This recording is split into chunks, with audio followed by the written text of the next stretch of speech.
pledge allegiance to the flag of the United States of America, to the republic for which it stands, one nation, under God, indivisible.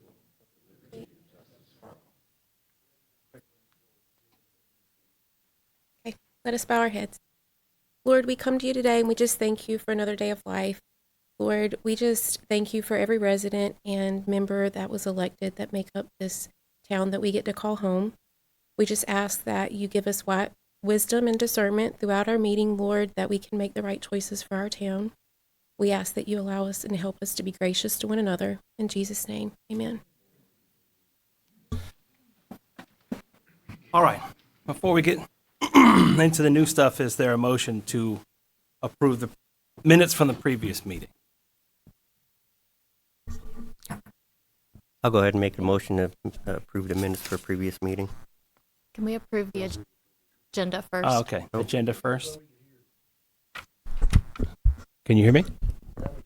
All right. Sorry. All right. We have the agenda before us. Is there a motion to approve the agenda as it is? I'll go ahead and approve the agenda as written. Okay. All those in favor, raise your right hand. It's approved. Previous minutes. Now, there's a motion to approve the previous minutes. I'll go ahead and approve the previous minutes for All the right. last meeting. All those in favor, raise your right hand. They're approved. All right. Before we dig in too deep, I'm going to read a statement. This is for me and for you guys too, to understand what we're doing tonight, because there's some new faces up here and out there and probably watching us. I'm Bob Usness. Tonight I am acting as the chairman of the Town of Andrew Board of Adjustment. I'm pleased to welcome you all to tonight's meeting. To help you understand the process that will occur tonight, I'd like to take a few minutes to explain how the Board of Adjustment is organized and how it functions. The Board of Adjustment is a quasi-judicial administrative board appointed by the Town Board of Commissioners. Quasi-judicial means that the board functions like a court when we conduct business. Sworn testimony is given so everyone wishing to speak for or against an application or ask questions about a case must be sworn in. Those persons who cannot be sworn in for religious reasons may be affirmed. Minutes of the meeting are taken tonight, which become the official records of actions on each application, and our meetings are conducted in a formal manner. Membership of the board consists of 7 regular members and 1 alternative. Alternatives serve when a regular member is absent or must be excused from hearing a certain case. This board has the following 3 powers and duties: administrative review, granting of variances, and special use permits. In the case of Town of Andrew, our Board of Adjustments is the Board of Commissioners and our 2 ETJ planning members to make the 7 that you see up here tonight. Tonight's meeting will hear a variance and a special use permit request. The town's Unified Development Ordinance addresses 2 categories of use. The first is permitted use, or those permitted by right, and the second is special uses. Special uses may have an impact on the area around them, and this impact can only be determined by a review of each specific proposal. Before granting or denying an application, the board will hear testimony from the proponents and the opponents. Testimony must be based on facts instead of opinions and cannot be hearsay. The board also asks that the testimony not be repetitious. It isn't necessary for 5 people to say the same thing. It is permissible for a spokesperson to speak on behalf of a group that share the same ideas. When making a presentation, please get directly to the point so we can move in an orderly fashion. Since the Board of Adjustment is regulated by the North Carolina General Statutes and the Town of Andrew Unified Development Ordinance, we must make certain findings of fact before granting a variance or special use permit. A checklist is used to help us evaluate each application and make the required findings. Under current regulations, 5 findings. Let me get to page 2 here. Stuck together. 5 findings must be made for each variance or special use permit to be issued. The board has the option of attaching certain conditions to granting any permit. Hours of operation are an example of such a condition. To grant a special use permit, majority of the board members must vote yes. To grant a variance, 4/5 of the board members must vote yes. Since we have 7 members tonight, 6 of them must vote yes for an application to pass. This requirement is part of the North Carolina General Statute, so we're required to follow that. One thing this board cannot do is rezone property or amend the zoning text of the Unified Development Ordinance. That action involves the Planning Board and the Board of Commissioners and is also regulated by state statutes. Prior to hearing testimony, a member of the Planning Department staff will present an analysis of the site and a brief case history. During all presentations and discussions, I ask that you do not talk amongst yourselves. This will allow everyone in the room to hear what is being said. Our proceedings are being recorded, so it's important that there be no extra noise in the room. Action taken by this board is final. Cases are not sent to the Town Board of Commissioners for review. Any appeal of a Board of Adjustment decision must be filed in Superior Court within the time specified in the North Carolina General Statutes. At this time, we will swear in anyone who's going to speak on either case tonight. You'll have to be sworn in. So if you guys don't mind, if you'll come stand up here and Ms. Hardaway will swear you in. And while we are doing that, I do think there's one thing we need to clarify. We have one member who was an alternate member. Okay? I believe Emily's seat was the alternate seat, which Eric took over. Okay. So I think we need Eric to be the alternate for this hearing. Okay. And who would And have Lee. serve on the board.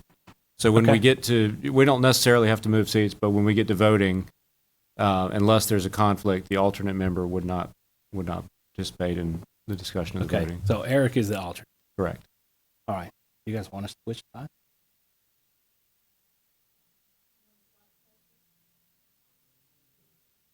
I mean, it's more, it doesn't really matter where you sit. The point is, Okay. unless there's someone recused for bias or anything like that, when we get to the consideration, discussion, and voting, and probably the questioning at this point, the alternate should probably sort of step back and wait until such time as he's needed, Makes sense?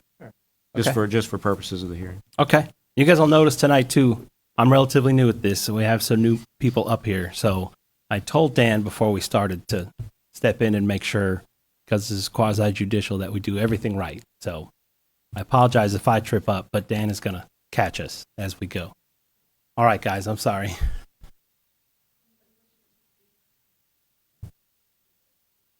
I got 4 on the list.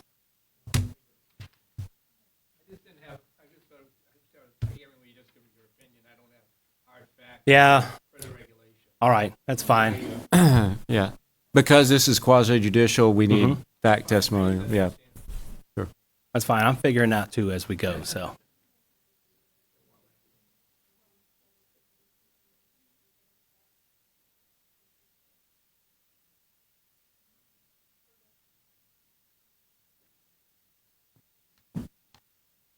All right. Thank you, Ms. Hardaway. All right. New business. The first thing we've got is a variance application from Terra Di Donato. If I said that right.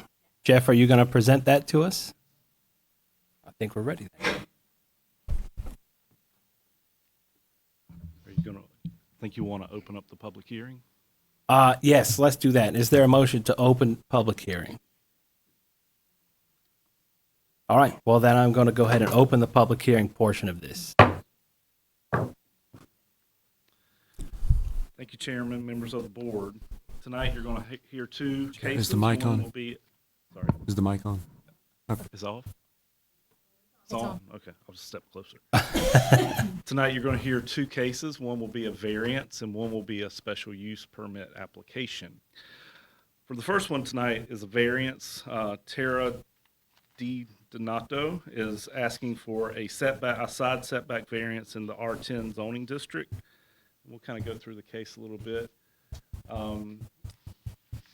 Her home is at 7841 Loginaria Drive. It's in the Johnson's Landing subdivision, I do believe, in the Wake County Wake County portion of Anger. This is the site plan and and the applicant can go over her request, but this was in your packet. You can see the side setback that's being requested for a variance is this one right here. She's meeting all other setbacks from the front, the side, and the rear. It's this corner right here that she's requesting a variance for. This is an excerpt from our ordinance. This is from our dimensional table. As you can see, the property is zoned R10. The side setback in our ordinance is 10 feet. Again, she's asking for a variance from that side setback. If there's any questions of staff on the request, I can answer those, or we can proceed with the applicant. Any questions from anyone so far?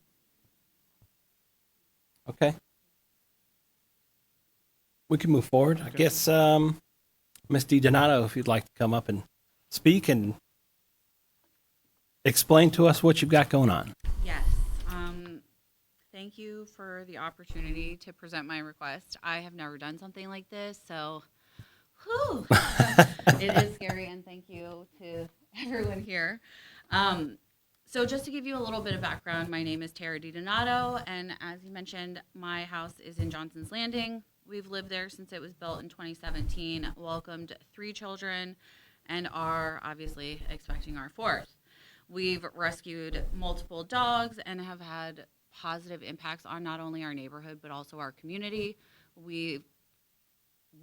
I have spearheaded creating a book box that was professionally built for our neighborhood. I started a PTA for my daughter's daycare, which, you know, doesn't get a lot of participation, but through that, we've been able to do things that give back to the community. So what we're really trying to do is make a positive impact on our community, make it clear that we love where we are and we want to stay. We just need a little bit more room in our home to give my children and all of us the sanity that we need and the space and the room to flourish, honestly.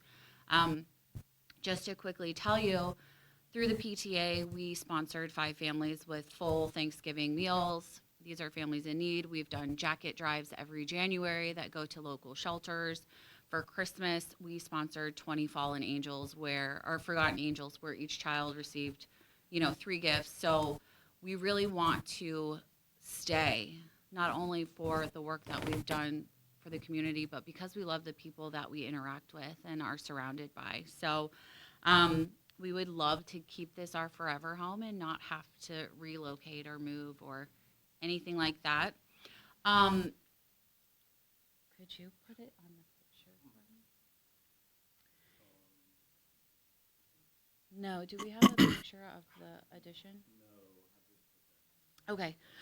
In your packet, you'll see a picture of the proposed addition. Essentially, it is moving the outside wall and extending it. We're not doing anything dramatic. We want to keep the integrity of the structure. We want to stay within, the standards of our neighborhood and the community. What it will do is it will expand 2 Jack and Jill matching rooms and bump those out just a bit further. As he pointed out, the corner is the only issue that we're having, and that is because our house is set sideways on our lot. So the setback is mandated at 10 feet, and I believe we said it's going over by 2.7 feet. So I understand that we are doing a special request for this. If you look at it in the grand scheme of things, the only physical structure that will be over this line on the first floor is a column to support the second. The addition is for the second story only. Nothing on the first story will be bumped out. I have aligned with my neighbors and had discussions with them just to do the due diligence and give them the respect of, hey, this is what our plan is. We haven't had any pushback or any issues. We get along wonderfully with our neighbors. Out of the total setback area for the entire property, this only makes up 0.14% of overage. So, minimal in the grand scheme of things. So the difficulty that I'm having or that I did have from the beginning, is that our site plan that we had received when buying the house was drastically incorrect. So to make sure that I did everything the proper way, we had people come out, do a whole new site plan, which is what you see here. And we were surprised that this was even going to be an issue, to be completely honest. We just assumed, based on the details we had, that we would be able to apply for our permit and not need a special request. So I think that's the bulk of everything. So what happens now? Okay, sorry. I'm reading some of this stuff here, but does anyone have any questions for her? So you're saying your neighbors are not giving you, they're okay with this? Yes, on one side, if you're looking at our home to the right, we have an easement, so nothing is built there. But the encroachment over the setback line is to the left. So we've touched base with our neighbors. Honestly, the two neighbors that are around us. Yes. If you had to access your backyard, Yes. how can you do it at this point? If you build there, is there any way to get back there? I noticed you have fencing. We do have a fence, yes. We have two access points, one in the back and one in the front. Our fence is only set to the back corner of our house. So this is extending still within our fence line. This wouldn't impact any access. The way that we designed it was to make sure that the roofing and the pitch was straight across so that there weren't additional situations that would arise with flooding or water, stagnant water in our yard, things of that nature. So this is how we came up with the final drawing. It's actually a very clever drawing. Thank you, I designed it. It's actually a great concept of how to get a little more use for a family that's growing. Yes, and I have a 4-year-old, a 3-year-old, and my 2-year-old. My youngest will be 2 next month. So they are all girls. And if any of you have daughters or are a female yourself, you know that the teenage years are going to be tough. And they're going to fight over clothes. And it would just make my life a little bit easier, a lot of it easier, to just put all the clothes in a single closet and have them have things that are the same. I mean, these rooms are identical. So, yes. Have you thought about maybe moving everything over Yes. 3 feet? The difficulty with that is that the structure, the columns to support, are going to be on the outer edges of our deck, and they would align with the current structures of our house. So if we were to move everything, we have a stone patio that was there when we bought the house. They would have to drill through that to try to put the supports there. It would also make it a little strange looking because our house would then go like this and there would be a cutout. It wouldn't be a flush, consistent outer wall.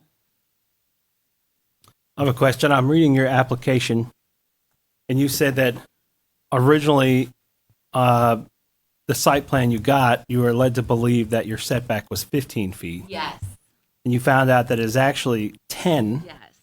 And I'm curious because that actually benefits you for it to go from 15 to 10. Because if it was 15, you would not be able to Right. go as far as you're trying anyway. It'd be even Well, worse. That is true. If our property line was where our fence was, Mhm. we were told when looking at all this that the 15 feet was actually starting on the other side of our fence line and that our property line was also incorrect.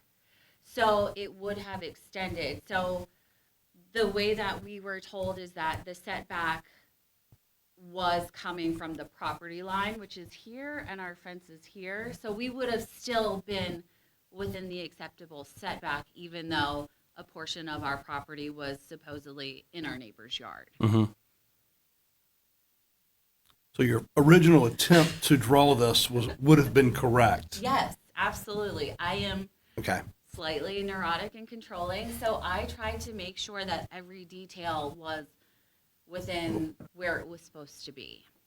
And it was only after going through the process more and more, realizing that the documentation we had was incorrect, the information we received was incorrect, that we needed to have somebody, a professional, come in and redo the details that we had to make sure they were accurate before we went forward. Did you have an official survey before? Not No. just like a GIS plat? No, A regular survey. It looked like a hand drawing. Yeah. Yeah. Okay. But no, this is the only formal one that we have now. Okay. And the contractor that we had who did the formal drawing, not Mhm. the survey, was not able to get access to a formal lot Mhm. layout. So we don't know if one actually existed or So- what may have happened. I'm a general contractor too, and I deal with this all the time. So this is normal? The first step of the process is for us is to get a lot survey. Yeah. Because you need it anyway to apply for permits. You Right. still would have to have something like this done. Yes. It's not really 100% sure that you would get an actual survey. Sometimes you get a survey as part of the real estate transaction. Sometimes you don't. Yes. And the jurisdictions aren't required to keep your surveys on file. So we get half the time I do it, they have a survey and that's great. And the other half, they don't have one. That's Yeah. the first thing we have to do is go get one of these. So,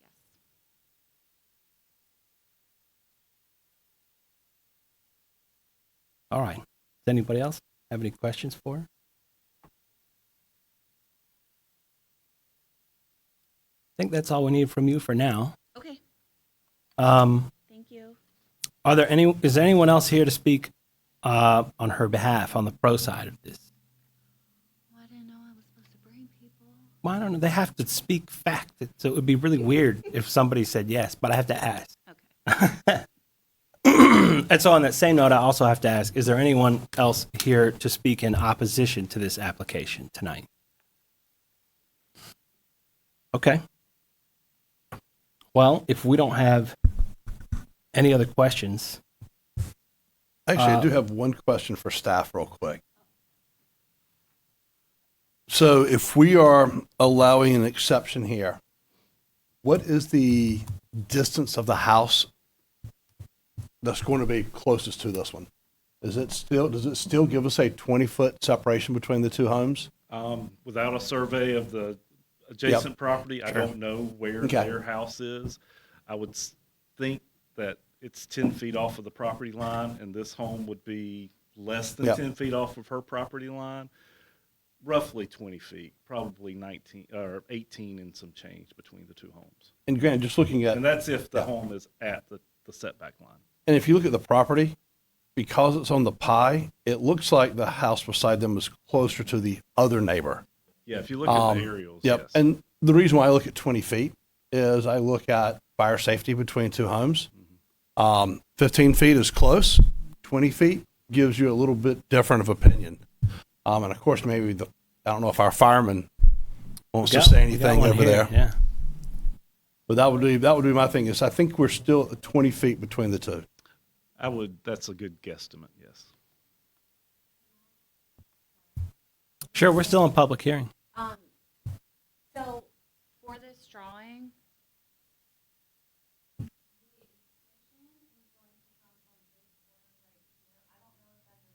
It looks like a shadow, yeah.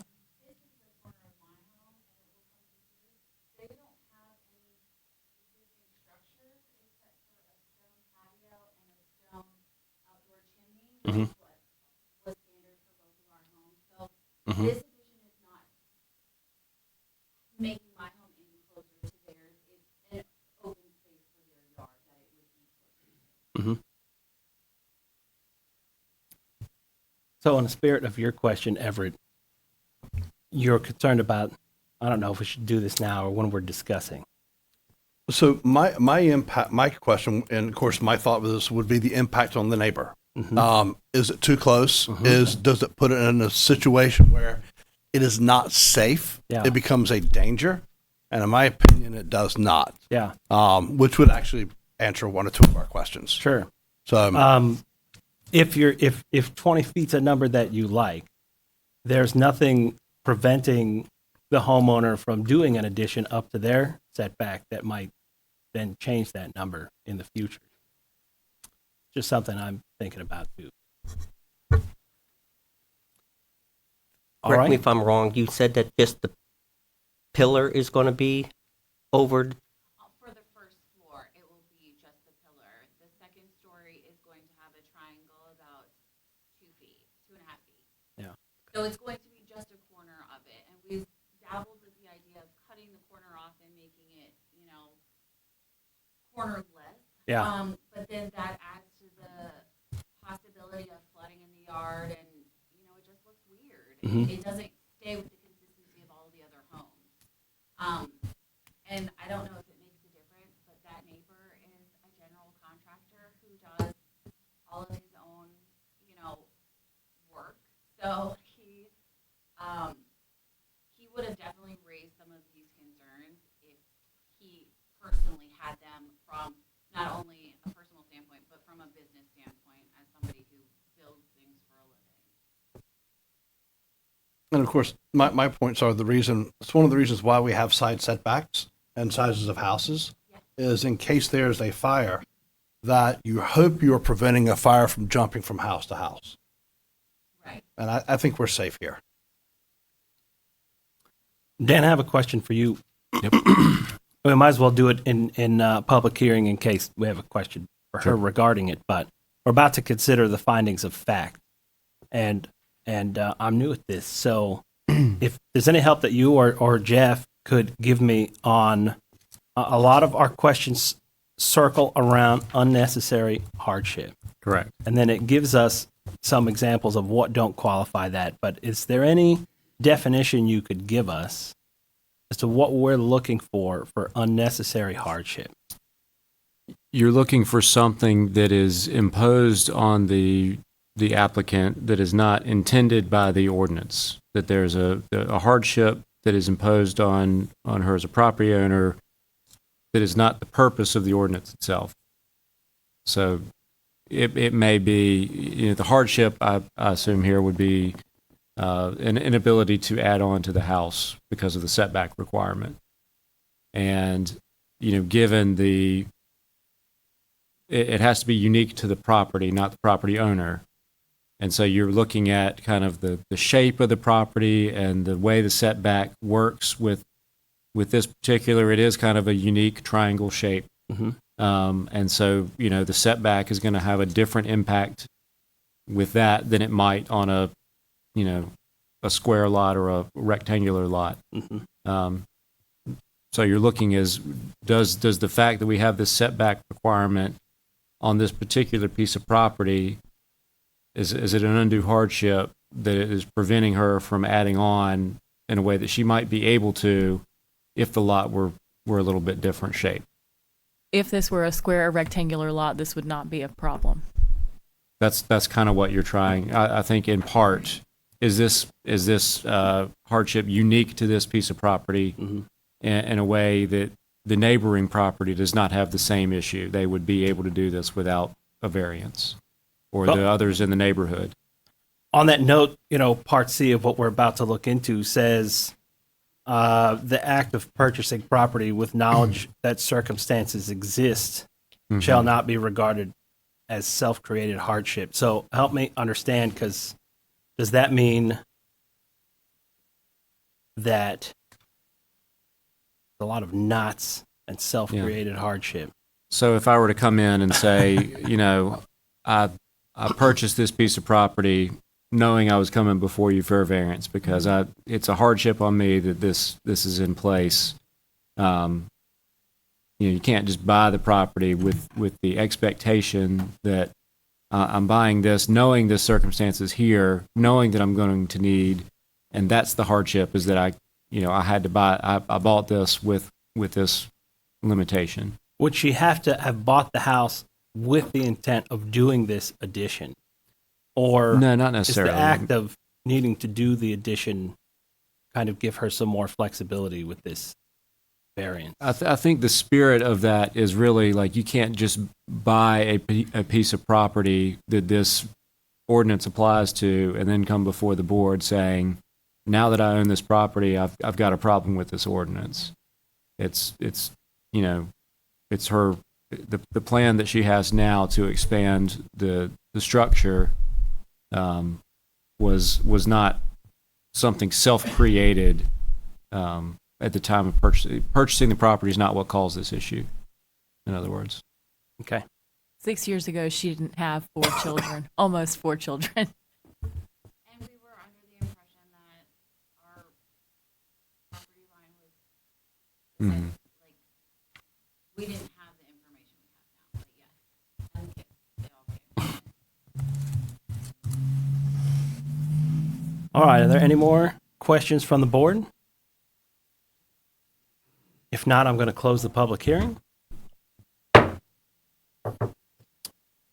Jeff, will you walk us through the findings of fact that we're going to be considering Yeah, tonight? so for a variance, there's going to be 4, and those are related around a hardship. That hardship, an unnecessary hardship will result from the strict application of the ordinance.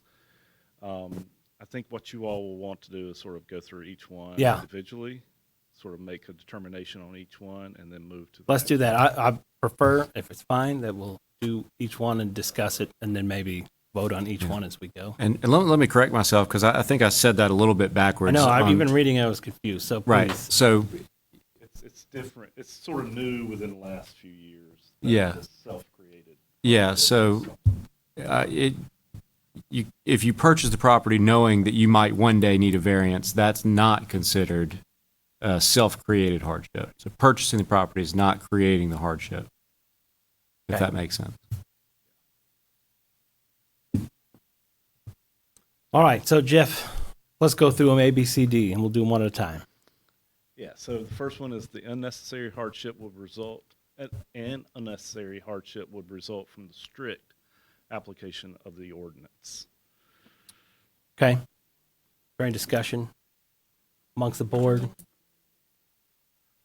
We're going to vote on each one. So typically, with you guys. I guess the way we've done these in the past is it's just easy enough to have the board vote on each of these Yeah. as, but what I'd be very clear about is what's an affirmative to approve the variance versus a negative to say no against it. There's a lot of there's a lot of opposites written in here. There are, yeah. Right. So it'd be very clear to say, in order to approve, you would vote in the affirmative, you'd vote yes Correct. for A. And, yeah, that's right. Okay, And again, this is a variance, so it does need to be a 4/5 vote, okay. In our case, that's 6 out of the 7. I believe so. So you're not going to vote. You are going to vote. Got it? Okay. I get to make motions. This is not a motionable thing, but let's just see a show of hands of the board that believes they meet the criteria for Part A. I get to vote too. Right. Okay. Jeff, we're past that part. Okay. B is the hardship results from conditions that are peculiar to the property, such as location, size, or topography. Hardships resulting from personal circumstances, as well as hardships resulting from conditions that are common to the neighborhood or the general public, may not be the basis for granting a variance. A variance may be granted when necessary and appropriate to make reasonable accommodations under the Federal Fair Housing Act for persons with disabilities. So really, the first sentence there is your charge. All right. During discussion about how this might be effective. And just again, to clarify, to grant the variance, you would vote in the affirmative on, Okay. an affirmative vote would be in favor of meeting this condition. Okay. And so only the first sentence is technically applicable, and Right. that's going to be the location, size, and topography of the lot. Yeah.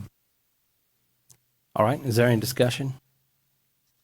All right. Then let's see a show of hands for those who vote in the affirmative that they meet the criteria for Part B. 1, 2, 3, 4, 5. Okay. We got all those. C, the hardship did not result from the actions taken by the applicant or the property owner.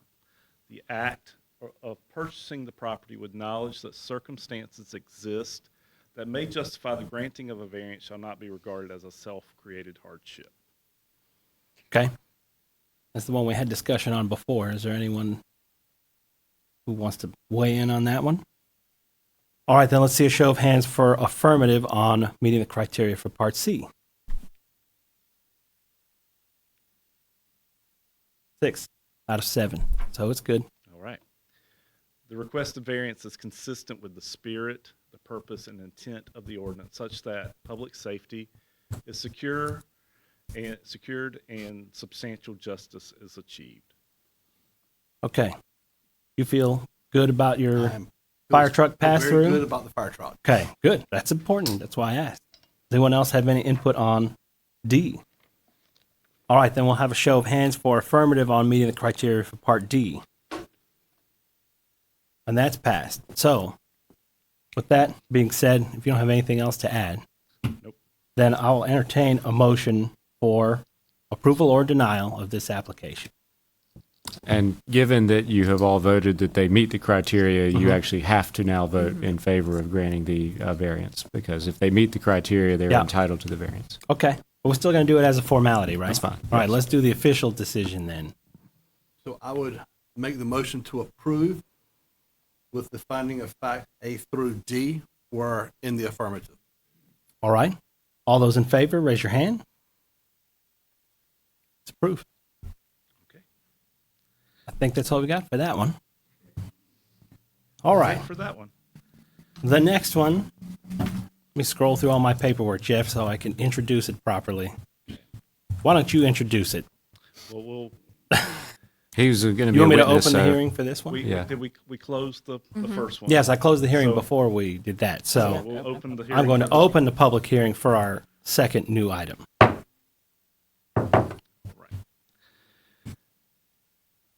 Thank you, Chairman, members of the board. Tonight you have a special use permit application before you by Mahatma Homes to build 168 townhomes on approximately 31.37 acres. It's located along South Raleigh Street. We'll kind of go through sort of location. The slides are sort of out of for a reference point, this is the corner grill here. This is farmland in the back here, and this is the overall layout. Back to the proposed subdivision overview. The zoning here is R15. You can see that in the zoning map that's attached here. Here's R15. In R15, townhomes are a permitted use. So someone could come in and build townhomes by right and would not need a special use permit from this board. However, our ordinance says that if you want to build 20 or more units, and in this case 168 units, a special use permit is required. So that's where we're at on this one. Let's see. So just going to go over the proposed subdivision information a little bit. Again, 168 three-bedroom units. The density proposed is 5.36 units to an acre. Minimum lot size is 2,400 square feet. Average lot size is 2,800 square feet. Building separation is 20 feet minimum. Parking required would be three bedrooms per unit, and that's one parking space per bedroom plus one additional parking space per unit. So that's a total of 672 parking spaces. Parking to be provided in garages and driveways and in common parking areas throughout the neighborhood. So a little bit about the special uses. As you all see in the staff report, the Board of Adjustment reviews and approves special use permits subject to district provisions and other applicable requirements and conditions of approval. Some of those special uses may be subject to special requirements outlined in the Chapter 4 in our UDO. And I'll go over those special requirements here in a little bit. special use permits, the development and execution of this section is based on the division of the town of Andrew in districts within which the use of land and buildings and the bulk and location of buildings and structures in relation to the land are substantially uniform. Special uses may be established under certain conditions and with proper controls in such a manner to minimize any adverse effects. In granting approval of a special use permit, the Board of Adjustment shall impose such reasonable terms and conditions as it deems necessary for the protection of public health, general welfare, and public interest. So kind of going over the location, again, this is along South Raleigh Street, Corner Grill. There's a field in this location. There is some connection points, South Cross Street. There's a couple of other streets that the applicant can go over when they do their presentation that this project will connect to. Again, it's zoned R15. Our future land use plan has this as medium density. We talked a little bit about this as the town board last week, what medium density would be, and that would be akin to 4.4 units to an acre. And would roughly be an R10 zoning district with a minimum lot size of 10,000 square feet with water and sewer. Again, and this property is owned R15, and townhomes are permitted use subject to a special use permit because of the number of units that the applicant is proposing. We talked a little bit about the special standards, development standards, that if you are to build a multifamily residential development in the town of Andrew, townhomes would be considered multifamily. These are the standards in the ordinance. So A is where we are. That tells us that we have to have a special use permit because the applicant is proposing more than 20 units. B would go over the dimensional requirements for developments for this type of development.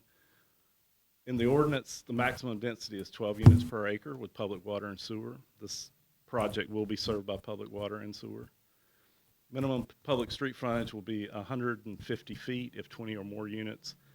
This project is building a public street, several public streets, and is adjacent to South Raleigh Street and has the 150-foot minimum public street frontage. The front setback for projects greater than 10 acres is 100 feet, and that's a perimeter, and that would be along South Raleigh Street, and the applicant is showing plans, proposing plans that meet that setback. The side setback is 30 feet, along with the rear setback, and these are project perimeters, and we can go over that when we look at the site plan. Those two requirements are being met. The minimum building separation is 10 feet. The applicant is proposing 20 feet, so a little bit more than what the ordinance is requiring. And the maximum units per structure is for multi-story, so up to 18 units per structure. I don't believe the applicant is proposing anything. And they may be proposing 18 or less, but they could do up to 18. There's a few other criteria. All structures shall be minimum of 10 feet from any internal parking areas and drive aisles. The project perimeter setback shall be free from any structures, including access ways and signs. Amenities and accessory structures shall be permitted as an accessory use to the primary use. And the development of 50 or more units, 50 units or more, shall provide two means of ingress and egress. And again, the applicant will be able to go over their project and show that they're meeting that requirement as well. So this is, again, a special use permit. This is a little bit different than the variance, whereas you'll just need a majority of the board to vote on whatever the motion is at the end. There will be these criteria that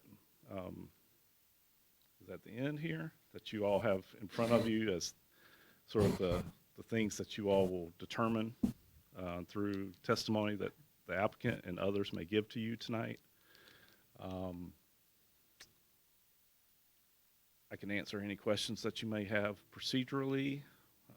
But we can hear from the applicant and go from there. All right, does anyone have any questions for Jeff while we got him up here right now? All right, Okay. we'll entertain the applicant.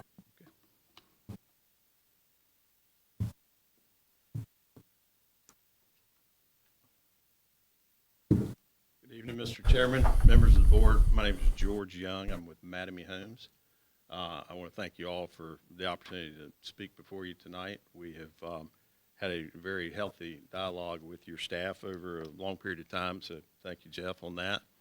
I think the gist of why we're before you tonight, as he said, townhomes are an allowable use under this zoning classification.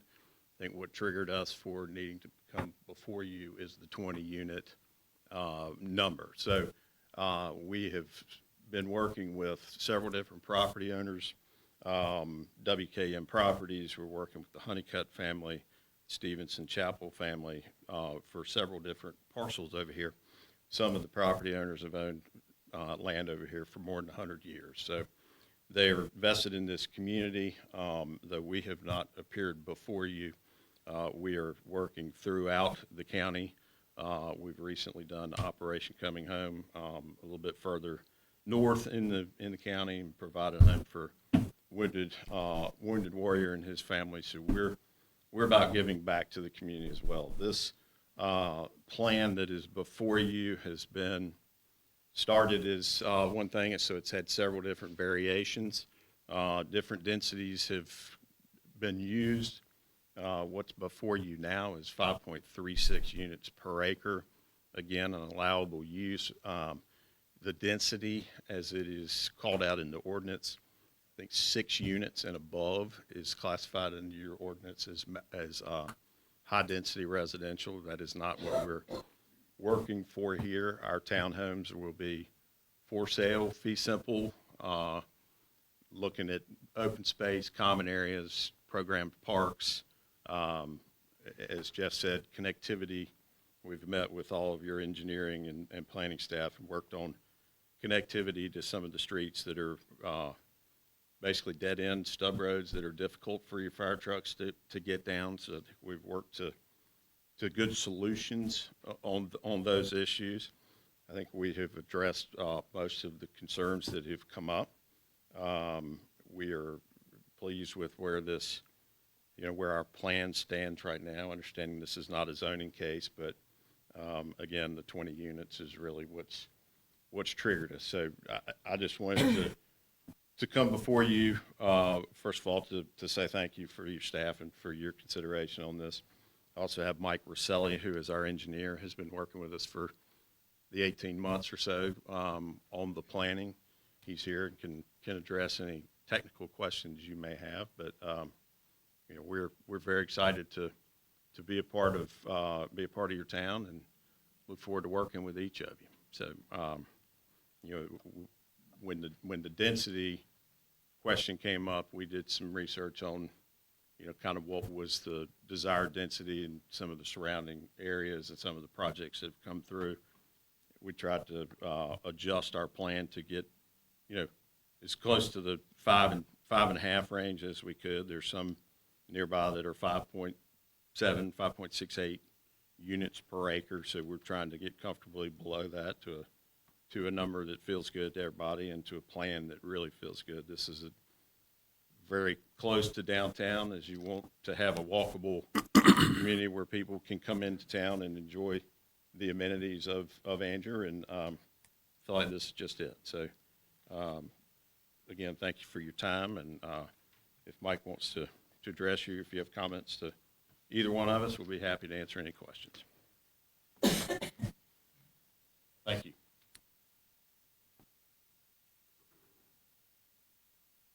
While I've got you guys, do you have more to present to us? Please do, yeah, because I had a question. I'll just wait until you're done because you might answer it for me.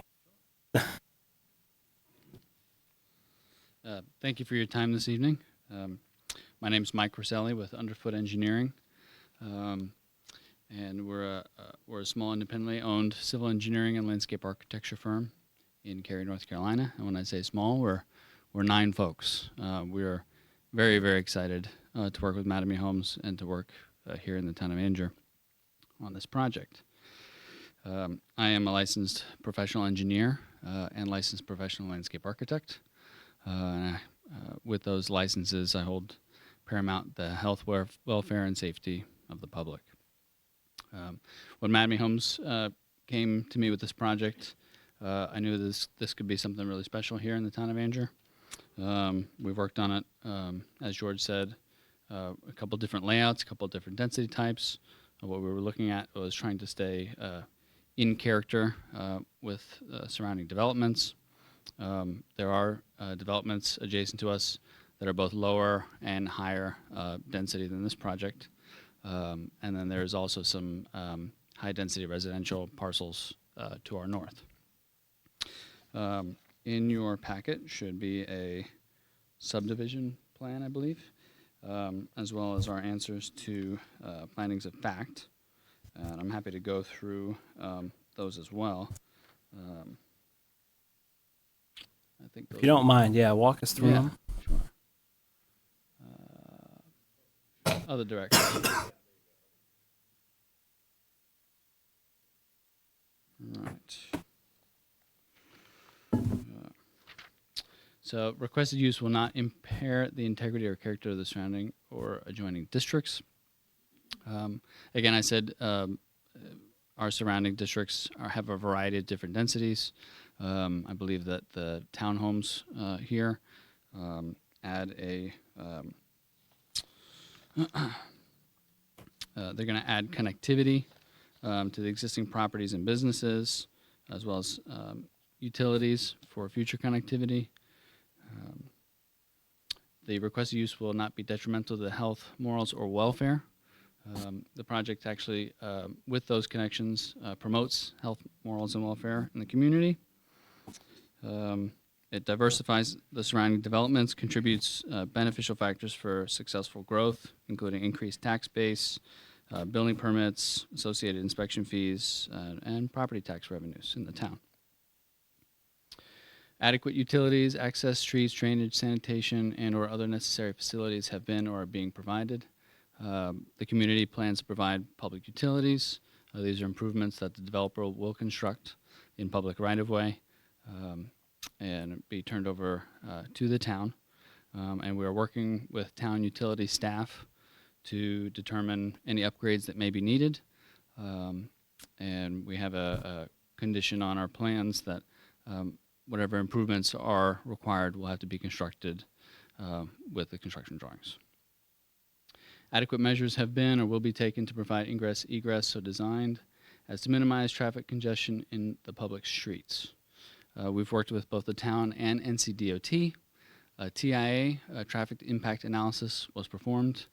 This traffic impact analysis was performed with up to 200 units. And other than our site access drive, no further off-site improvements were found to be needed for 200 units. Again, this is now 168 units.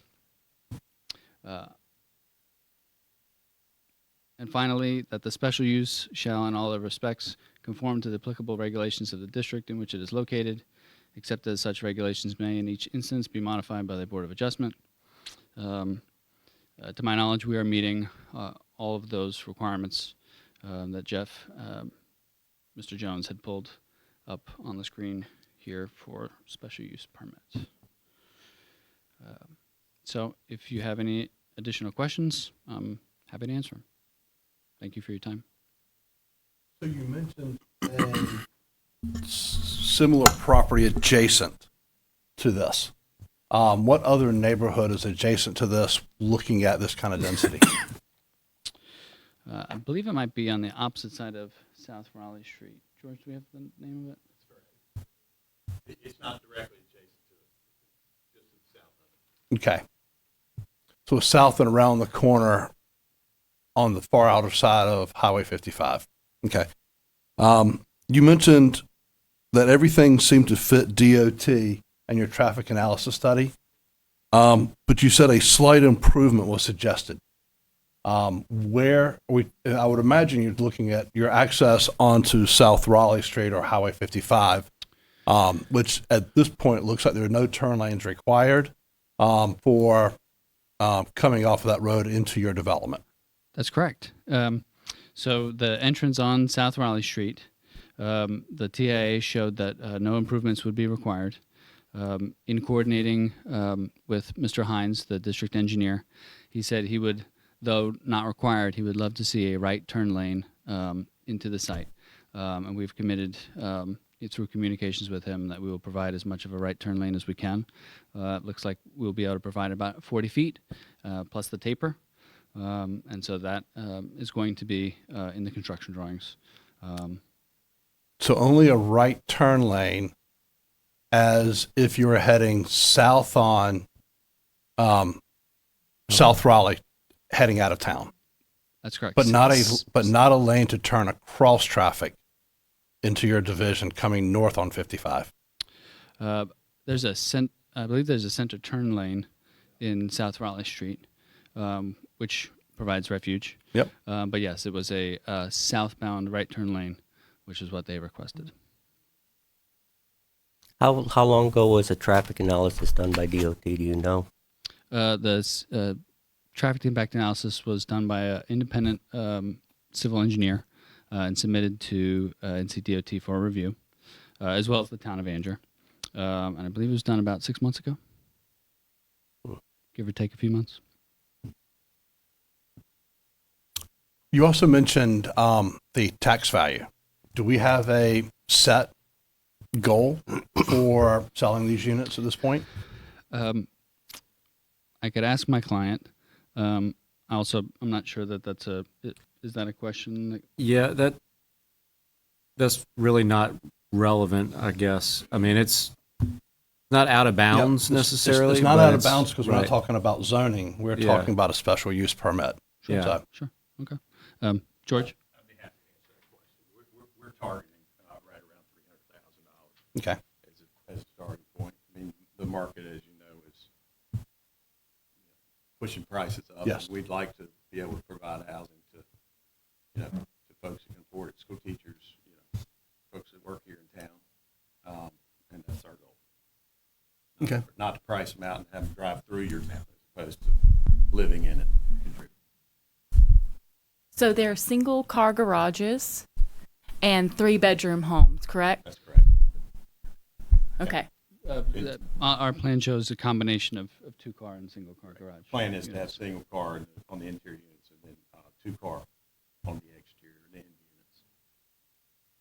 So I'm assuming that's what those random lots are for the additional cars that will be parking, or will they be street parking? So there's no designated on-street parking. We do have off-street parking as required in the ordinance to meet the parking requirements. The parking requirements are 4 units to 4 parking spaces per unit. Mm-hmm. Compared to other jurisdictions, that's actually quite high. Mm-hmm. But we're meeting those requirements. I'm curious about the entrance, and I'm sure it's because you guys are far more knowledgeable on this than I am. So humor me when I ask why the entrance needs to be through a commercial property and seems to be like cutting Icorn properties down pretty small there, and why could it not go on the other part of the property that touches? Is it, maybe it's not wide enough? I'm hoping you can just explain that to me. I don't have a topographic map in front of me, but this area here, this is low-lying, and there's a drainage conveyance there. On site is actually an existing farm pond that drains to it. And in keeping with the existing hydrological conditions on site, we generally try to put stormwater in the low-lying areas and have them drain in the same directions that they do today. The property lines, actually the ownership lines, Mm-hmm. you can see it. I'll point out real quick. Okay. The diner has Okay. Work on the property line adjustments to ensure that this roadway can be put in within that distance there. I'm not even sure if I can ask this or not, Jeff or Dan, but will Icorn Property still have access to his property? Can I ask that? Yes. Especially if they're doing a right turn lane. I mean, will he still have access to that safely and Yeah, so- practically? Icorn Properties is in this location here, Mhm. and then the Corner Grill is this property here. Mm-hmm. Icorn Properties, you all can address this. I'm not sure y'all are impacting his actual property lines at all. That's Okay. correct.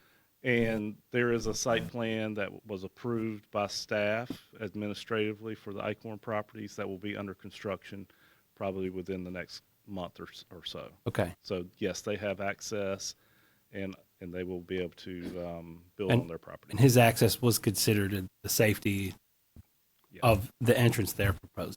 Yes. Okay.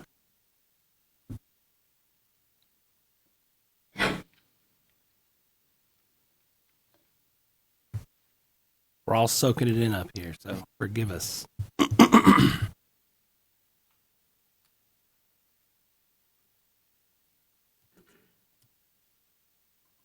Mr. Chairman, I do have a few more questions, but I would actually like to wait to hear some of the public comment, Okay, and then take that time to ask a few more questions about the traffic analysis. that's reasonable. All right. Do we have anyone here to speak in opposition to this application tonight? It's got to be, Dan, I'll let you address that so I don't mess it up. Yeah. Because this is a quasi judicial hearing, if you have factual testimony that is relevant to one of the, Jeff, can we put the 4 findings that are necessary?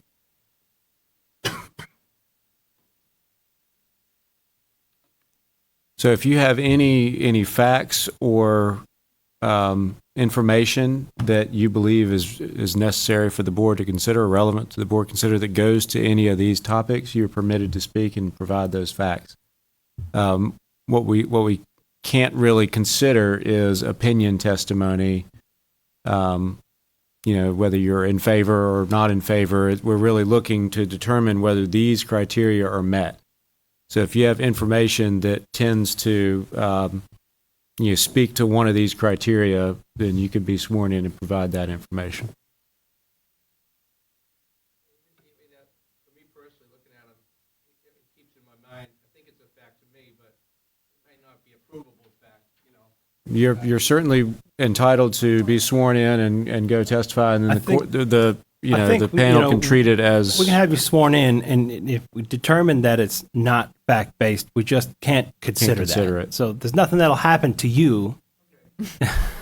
But Dan will help us, determine what you have to offer us. We could consider in our decision.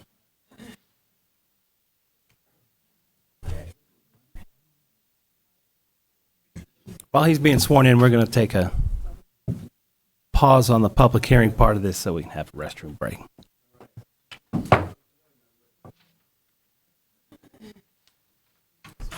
Mhm. Can we take a recess in the middle of a public hearing? Yeah, I don't see why you couldn't. Fine. I mean, you just bathroom break. I Yeah, think it's fine. Okay. I think it's permitted. Thanks for checking on me, though. Yeah. Yeah. Yeah.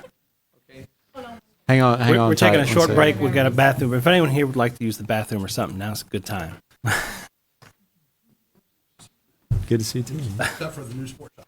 Yeah. Which I think is the Yeah, last that's time I right. ran into. That's probably right.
here, so I'm going to continue the public hearing. I don't have your guys' name yet, so you could stand up, but for the record, if you don't mind, tell me your name and address slow enough for me to write it down. Okay. Welcome, everyone. Thank you for letting me speak. I'm Chuck Carey, and we live at 203 Blair Drive in Anger.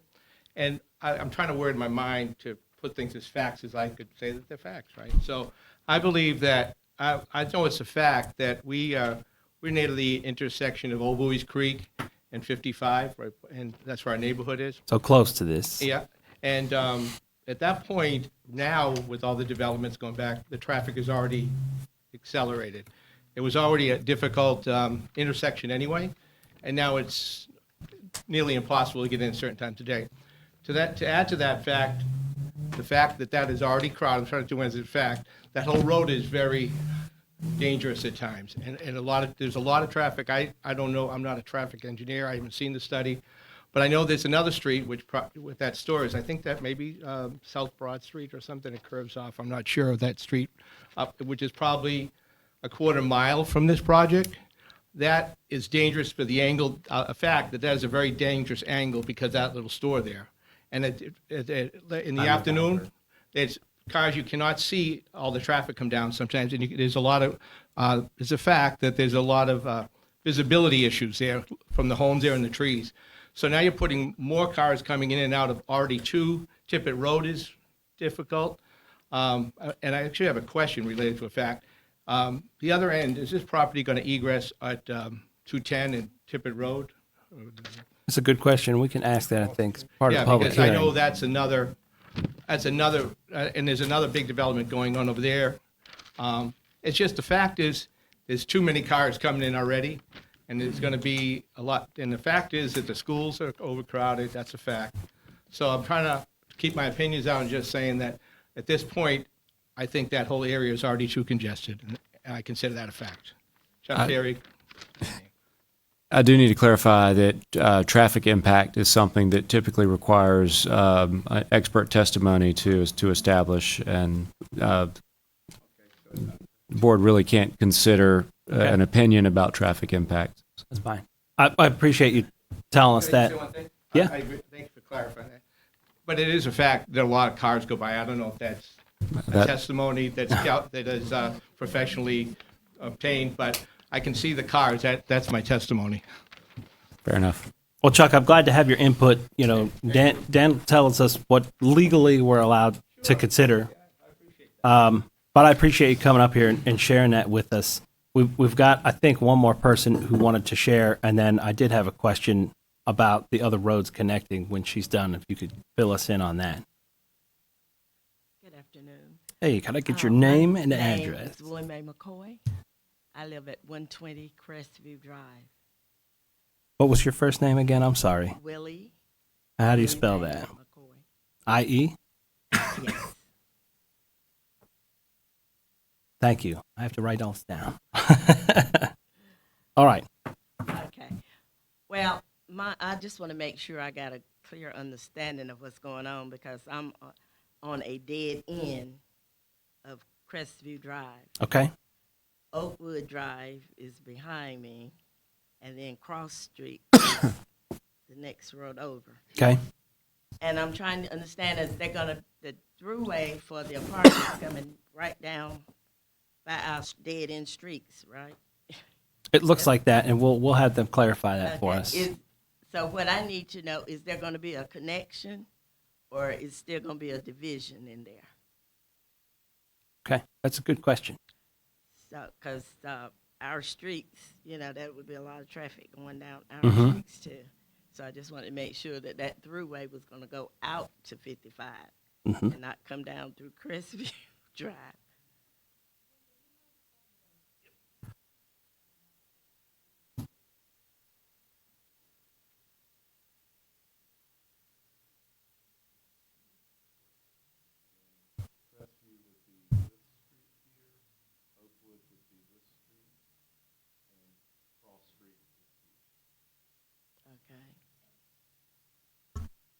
So as I understand, according to the plan, Crestview and Oakwood are currently gravel, or are they paved?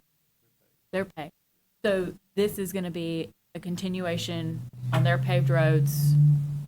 Yes, I think that's a good question for them. Okay. Yeah, it's, if Okay. I remember correctly, it's a narrow We're going to road have too. the applicant come up and answer those questions Yeah. for us. Thank And, you. and clarify for us, Dan, you know, the public is allowed to come ask questions like that. It's really supposed to be testimony, not questions. Right. Okay. If the board deems it fit to ask those questions, they can. Okay. Yeah, I think in her case, I had just mentioned it right before. Yeah. So, if you don't mind explaining to us the connections of Sure. Crestview and Oakwood and potentially Cross, I'm not sure. You'll have Sure, to fill yeah, us in on that. Initially, when we were looking at the property, we were developing a number of different concepts. Always, we were anticipating having at least two connections. And those two connections were NC 55 and Cross Street. In speaking with town staff, it was desirable to the town to have connections at Crestview and Oakwood, and we're doing what we can to connect to Lee Lane as well. That wasn't necessarily our desire for those connections, but when the town requested them, we were very amicable and did what we could to the future horizontal and vertical design of our access road to make those connections. Let me know if that Did answer your question. Did the traffic study account for any traffic that might come from the other side of Crestview, Oakwood, or Cross Street? Sure. I do want to make sure the board recognizes I was not the engineer who did the traffic impact analysis. And he's not here. And he's not present. Okay. And he's not present because, in coordination with the town and NCDOT, all of their concerns were addressed in the report. But I do have a background in traffic engineering, and I do have the layouts of the intersections that were studied. And those intersections were our site drive, Cross Street. There's an intersection of Cross Street and Church Street to the north, which is a stop-controlled intersection. To the west of that, Church Street and West Depot Street, which would be way off the map over here. And I think that's because West Depot Street comes back to NC 55 at a traffic signal. And those were the anticipated intersections for most generated trips. I can't see a particular reason why folks would need to drive down Crestview or Oakwood, knowing that much easier connections to 55 are the one being constructed and the one at West Depot, which provides signalization. It would provide access for those homeowners, a new access point on NC 55. And if it was deemed undesirable, we could remove those connections. But those connections were requested. Thank you.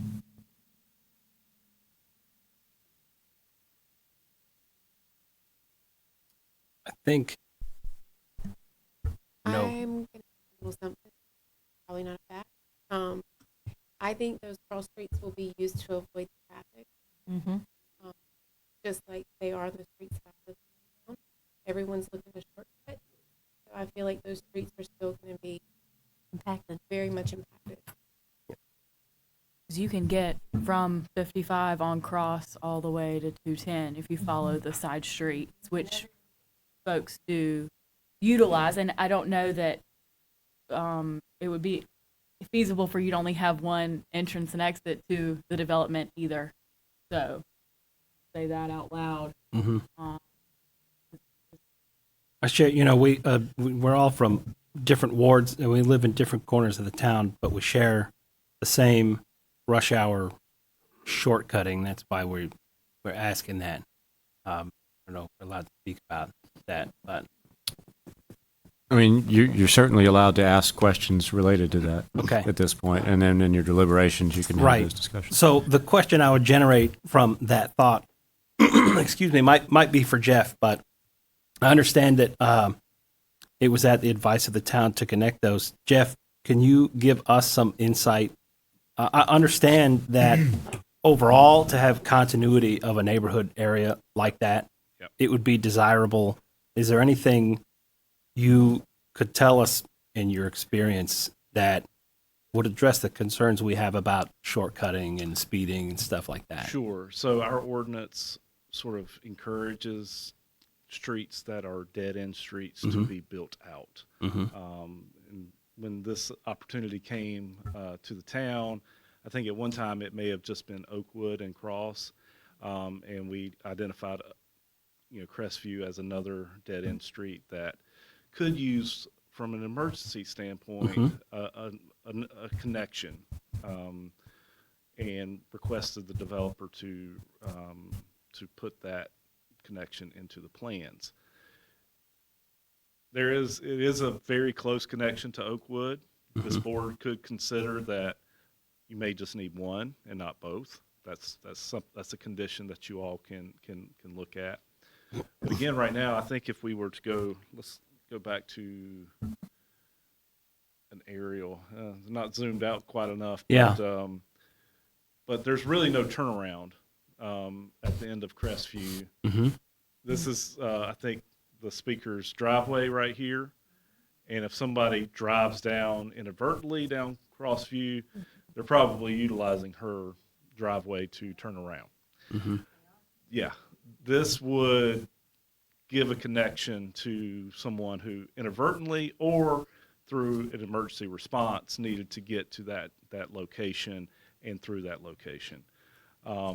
Again, the ordinance does encourage, when we have dead-end streets, to build out a grid pattern for the town. That's sort of how towns develop. And but we do recognize that Oakwood and Crestview are very close to each other, and that one may be beneficial and not both. So to that, there's two properties between Crestview and Oakwood, right? Right. Regarding how close together they are, can you give me a sense, at least, of what a typical town block is? Is it less than what a typical town block would be? I think it's a little less. Yeah. Because I'm not sure what those. I know that's a weird parcel size question are, for you. but it feels close. Yeah. And so we recognize that. I think at one time we talked about maybe creating a cul-de-sac on one of these streets just for emergency access. That wasn't something that I think and this may be a question for the engineer, that may not have been something that could have been designed as easily as a connection. Because again, we're trying to get those folks from stopping from utilizing our residents' driveways to turn around. So a cul-de-sac was talked about, preferably from the town, a connection, but trying to alleviate that that dead-end street. We did talk about that. Well, I mean, when you look at Crossview and Oakwood, they both go to MacIver. Yeah. Or it is MacIver, right? Yeah.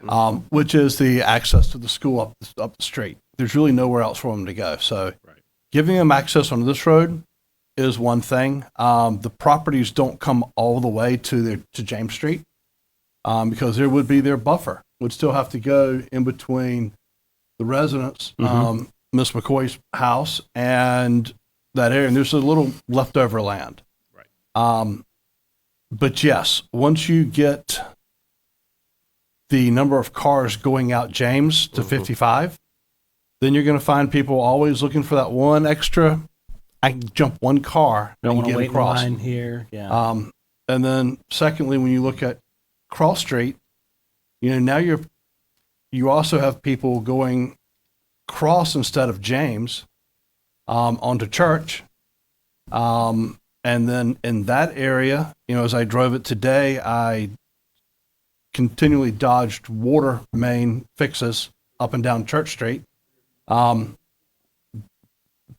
potholes on Church all my life. It's in my head, this this entire place has one major entrance in and out. Yep. And it's James, and it's on 55. So the other cars coming back and forth, there's going to be some minimal traffic. But I see cross to Church, or cross all the way to 210, which bottlenecks anyway when 210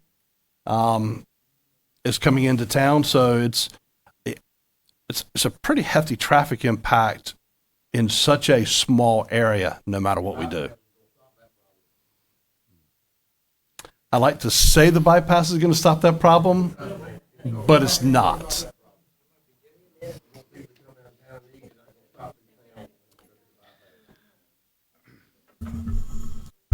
I have a question about the amenity space. Okay. Okay. Let's have the developer. And they're kind of Thank you, Jeff.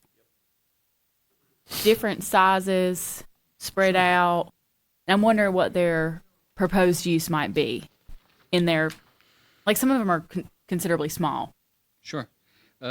So when I try to plan for amenities, I try to disperse them throughout my neighborhoods.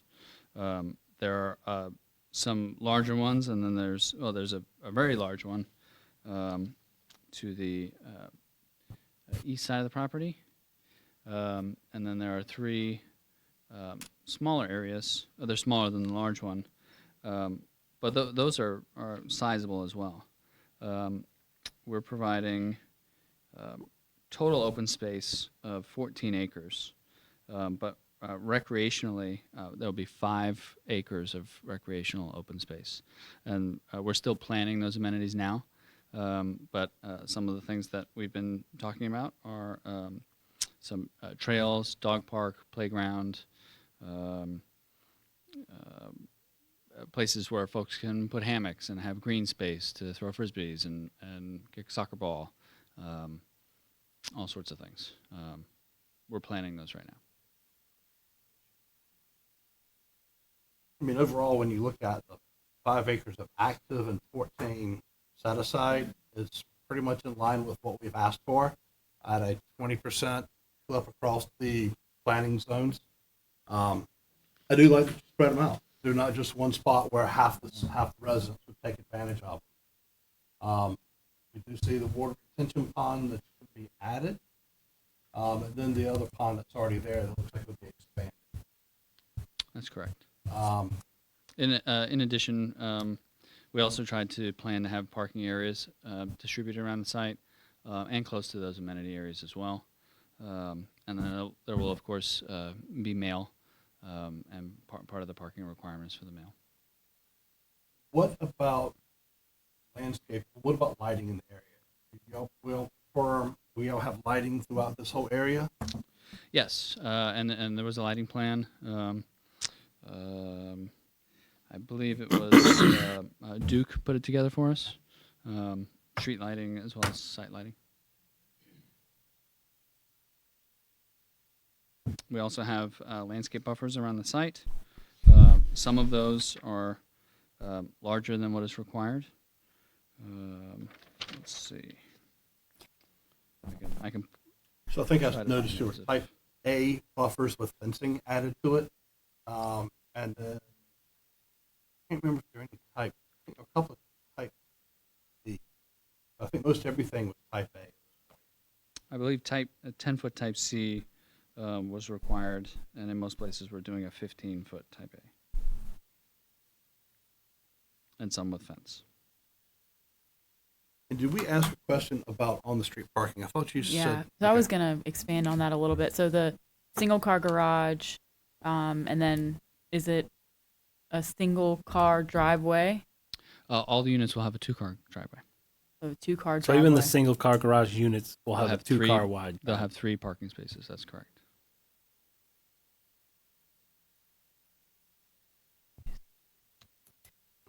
The on-street parking is a big issue among other developments that have happened. So that's the big point of contention with how, you can enforce that other than. And we heard, and that's why I think initially there was some discussion on, comparing other ordinances and what their parking requirements were. Ultimately, we decided the town wants 4 paved parking spaces per townhome. We'll provide 4 parking spaces per town. I was just going to add one thing on that. We manage the process all the way through. So we actually handle all of the HOA, manage every bit of that. I was going to ask that. We, yeah. we will prohibit on-street parking, and we will enforce that as part of our HOA program. That was my next question. Thank you. Let's walk me through sidewalk on North Raleigh Street. What's required? What you're doing? Is there any? And Jeff, you might be able to help with what is required of them, if anything. Yeah, we do require sidewalks everywhere. Unfortunate part here is that there's not a lot of front. I know there's not a lot of connection, right? Yeah. So they would have sidewalk provisions around their entrance, Correct. and then on this small piece south of Corner Grill, just a Correct. piece of magical sidewalk. Yeah. And the reason I ask that is because we've got 168 3-bedroom homes. That's 500-600 people potentially in high density, and so I'm thinking about pedestrian access. It's good that there's a lot of on-site amenity, which would keep pedestrians out of traffic. But I'm always the previously project, the Icorn property, they're building a sidewalk on their property. Mhm. And I believe the townhomes have sidewalks, at least the new ones do, on Raleigh Street. Mhm. There is some gaps between the center of town along that side of Raleigh Street. Mhm. But for these 2 projects, the Icorn property and this one, they're going to provide the sidewalk that they should. that's required. Yeah. Yeah. Then we have to stick it all together at some point. We will, and some of these gaps will be identified in our pedestrian plan that we'll be working on.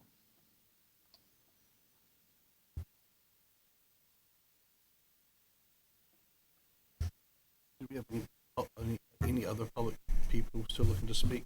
Is there anyone else? There were 4. You can speak. We'll have to have you sworn in.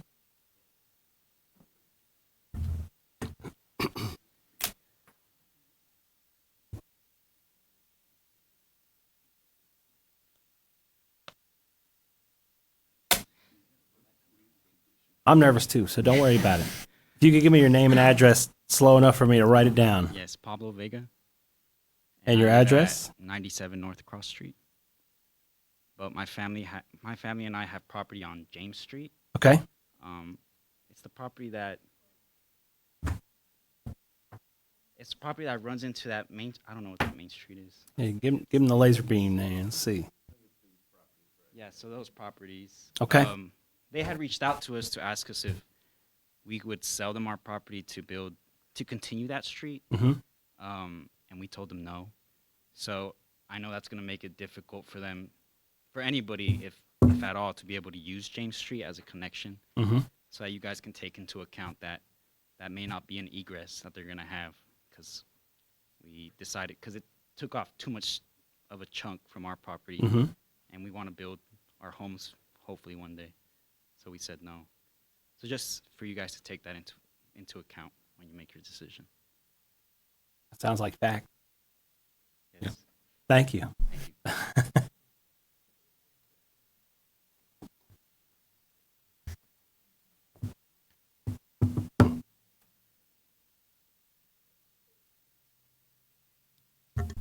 All right, guys, I'm looking over and over this, so I'm not. Jump in. If there's no other public comment, then I'll. Technically, the whole thing's a public hearing. Yeah. So Yes. if y'all have more questions for them, I'd hold it open until. But if there's anybody else that wants to testify, Okay. Do you have any other discussion like that that we might want to ask them about? And I go to looking at numbers. And I went back to the DOT study and I looked back at what am I looking at? Looking at page 55 and 56. And 55 is kind of the rating of level service and delay criteria. And it gives a scale rating, A, B, C, D, E, F. So in these, we look at, on the next slide, 56, this is the intersection of Raleigh Road and West Depot. That as of right now, it's rated as a C level with a 35, which would be a 35-second delay. It appears that if we build this, the delays get rated to an E at 61 seconds and 70 seconds, which would be a pretty severe impact.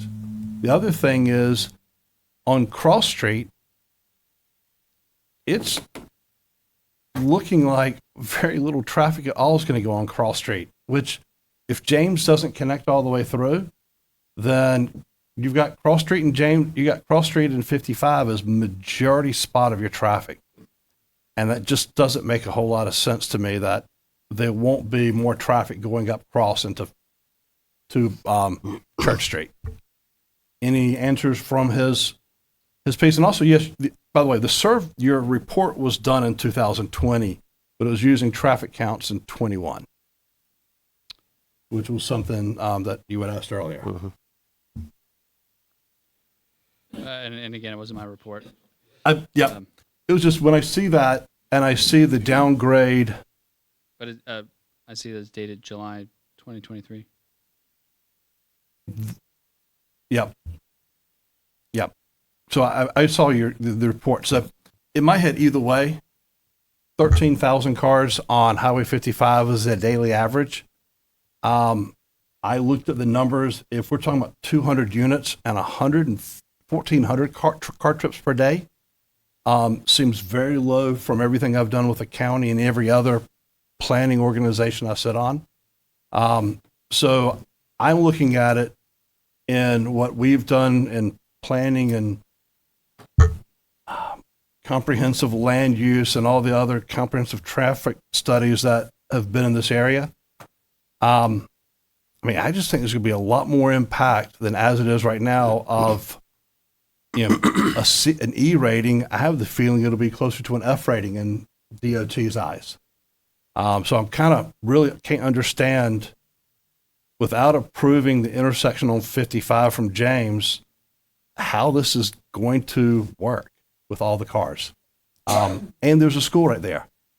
So there's a school right within earshot. It's just, I've seen our traffic be horrible before. I think our charter school north of town was a prime example of where we really messed up our traffic because we relied on DOT. And I would love to have some other great way to get into this neighborhood if there's some future plan. Because we got subdivisions to the south too, But all three, the three stubs all go to the same place. So it's not like it diverses the traffic anywhere.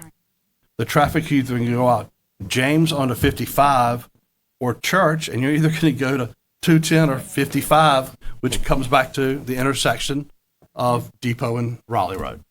And that's just a whole lot of cars in a very small area, which is Cotswood's the same way, Myrtle Manor, Station, however many other places are there, but that's a whole lot in a very small limited time period into the town. But yeah, I just thought their numbers were mighty low in daily trips. Yeah. All I can say for a finding of fact is that the study was done. Both the town and NCDOT reviewed it. Even with the numbers shown, they didn't see any improvements required. And ultimately, we've reduced the number of units by 32 since that study was done.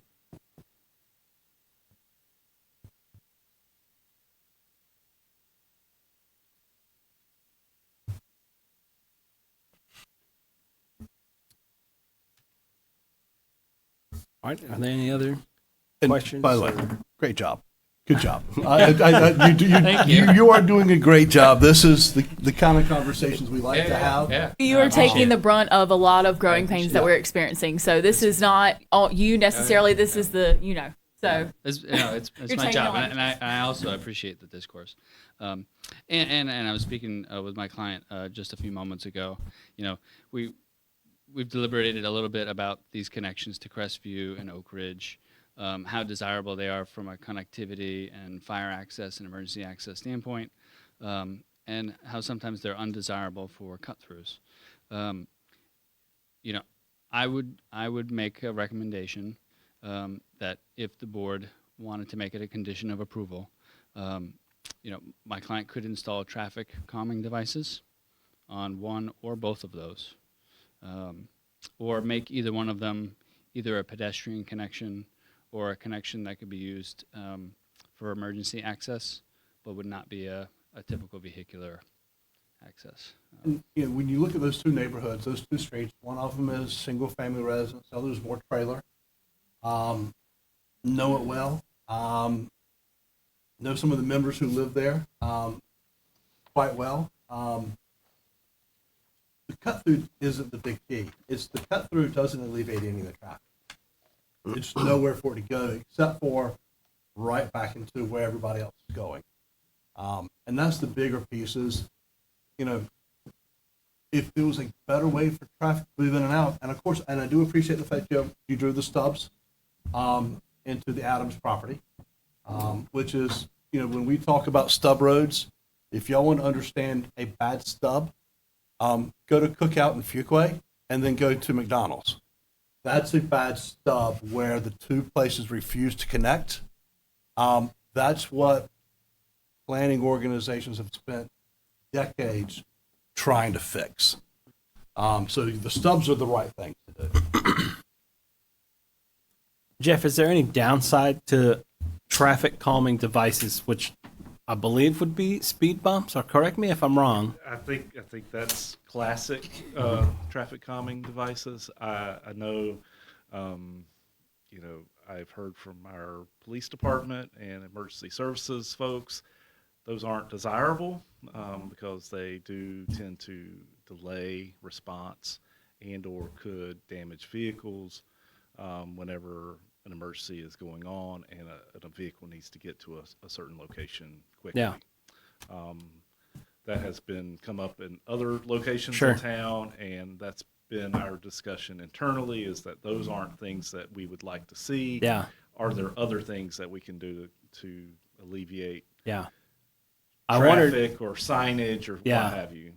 Well, we've had signage in my house. It didn't work. But anyway, I wonder if the alternative was to not connect it, then emergency access would be non-existent. Right.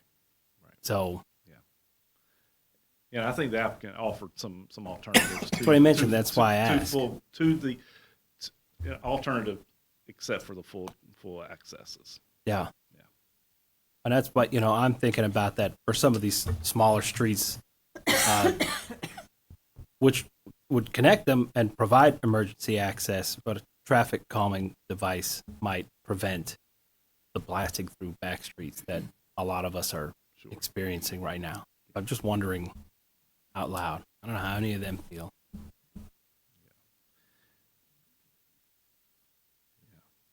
Yeah, quick question. What would be the estimated completion date, and would it be phased in, or is it just complete like one? It would be phased. We would generally attack it to where we would have the infrastructure from a roadway perspective and a utility perspective. So we wouldn't put all the lots on the ground at the same time. And on that note, as we look at the phasing plan, which I don't think we've finalized exactly which pods will be done, but if there's a way that if you wanted to consider future connections down the road, we could condition this upon that being at your option. If you wanted to, we could do something as simple as we could dedicate it to the town, we could construct it, we could construct an emergency access. However you wanted to do that. Again, how we ended up here with the two connection points. We only showed the one, and then the town fire rescue decided, okay, it's best to be able to get an emergency vehicle in and out, but we would be willing to condition that at your request as part of the phasing plan. What would be the estimated completion date? Oh, I'm sorry. It's probably 4 years, kind of from start to finish, depending on the selling atmosphere. I mean,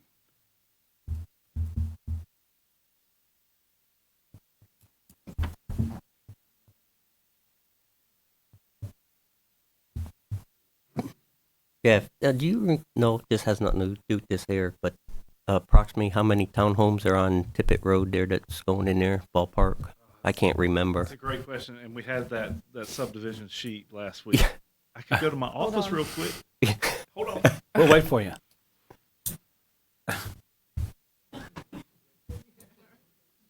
There could be 3 developments. There's Cotwood, Colony, and Myrtle Manor all have townhomes in them of different varying sizes in mixed use as well. Okay, so on Tippett Road, we have Cotswold, and that has 76 townhomes.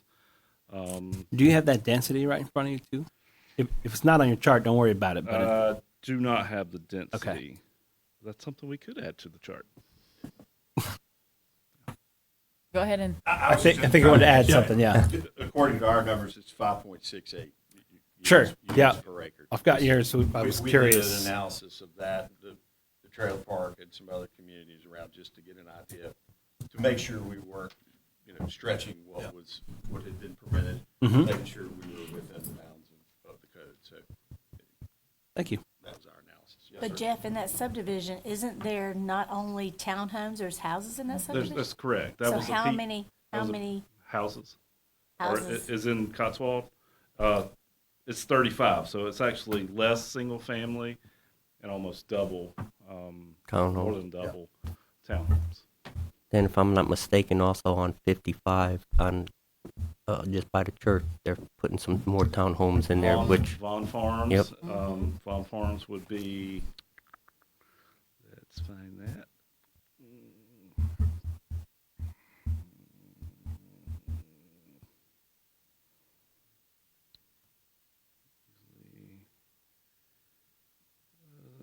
It's showing up here.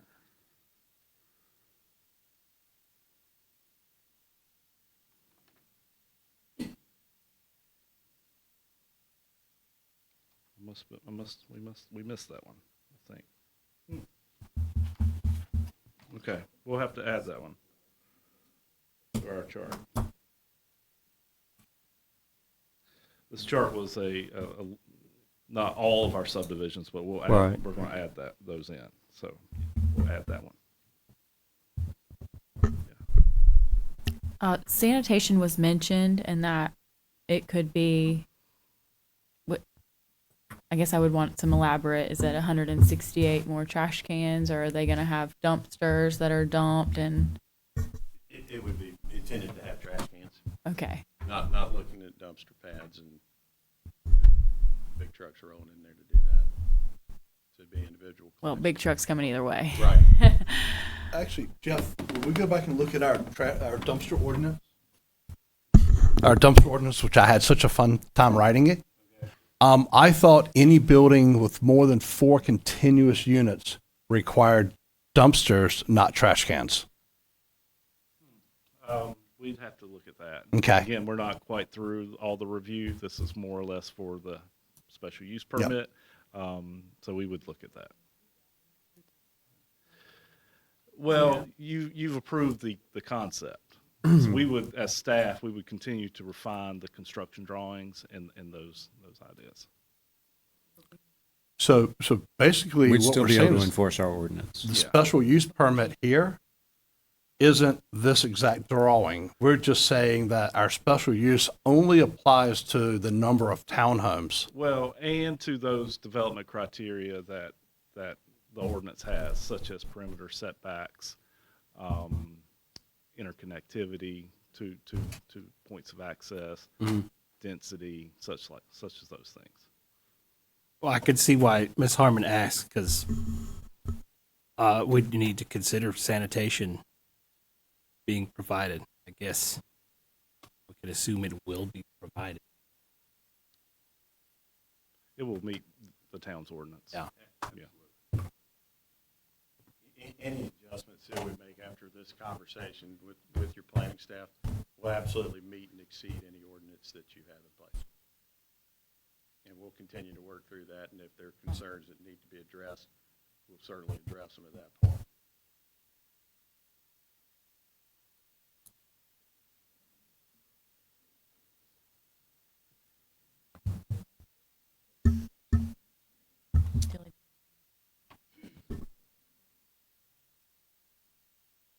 Anyone else have any questions?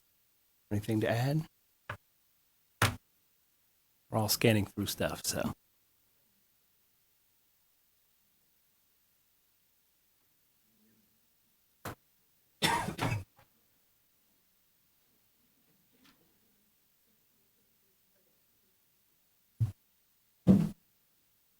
Good evening, everyone. Good evening. If you don't mind giving me your name and address, I'll write it down. McCoy. All righty. 55 Cofield Street, Anger. And the question I have is the streets, all this connectivity going to, who's going to take care of those? I mean, you mentioned it. South Cross Street, Church Street, Littleton Street are tore up from the floor up. But you want to put more traffic going down those streets. They're this wide, 2 cars can hardly pass at a safe speed, but you want to put more in there. Who's going to take care of the road before the cars get there? And I live on Cross Street. I go down Cross Street. I have to duck and dodge. There should be no street parking on Church Street. You can't get out there because somebody's parked in the road. It's all over on my side of town. But I'm concerned about what's going to be done about it. What can be done about it?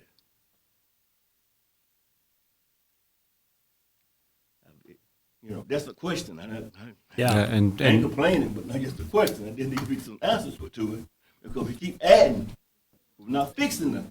So we usually will get back to you after the meeting. The board doesn't usually respond to questions of that nature. And given that this is a quasi judicial proceeding, we're looking for testimony and facts, not questions at this point. I understand. That won't affect though. Yeah. Ride down that street. Thank you so much. Understand. But thank you for your input. Yeah.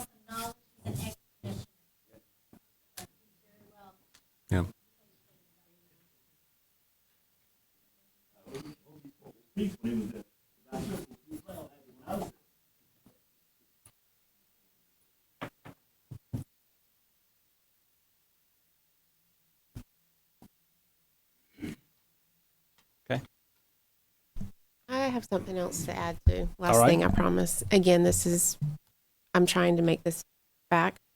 The question, will or will not it impair the integrity or character of the surrounding or adjoining districts? Just from a real estate perspective, a lot of apartments and townhomes become rental units. And I know that we cannot, when a property owner purchases the house, tell them that they then cannot rent it out. I think it is factual that sometimes lots of rental properties can devalue those surrounding properties. So I'm just kind of I will Dealing with that. just add, for property value, that's another thing that expert testimony is required to produce from witnesses on either side. So we really can't speculate on property value without some testimony or fact in the record, Okay. expert So testimony for on that tonight, we point. can't consider that. Can I make one statement on that? I know a lot of folks are doing build-to-rent communities where somebody comes in, appears before you, sells you on a vision for the property and the community and how we're going to integrate ourselves into it. And then they do a bait and switch and bring a national build-for-rent group in, a fund that buys the entire project. That is absolutely not what we do. You have a commitment on that. That is not the game that we play. This is Mattamy Homes to buy the property, Mattamy Homes to develop it, to build the houses, to sell the houses, to manage the HOA, and to be there till the very end. So it's, not to say that there couldn't potentially be some units that are rented out. You're not seeing a bait and switch here. This is intended to be an end user purchaser, somebody that lives here and owns the unit. And I assume part of that HOA will include covenants that require the property to be maintained to a certain.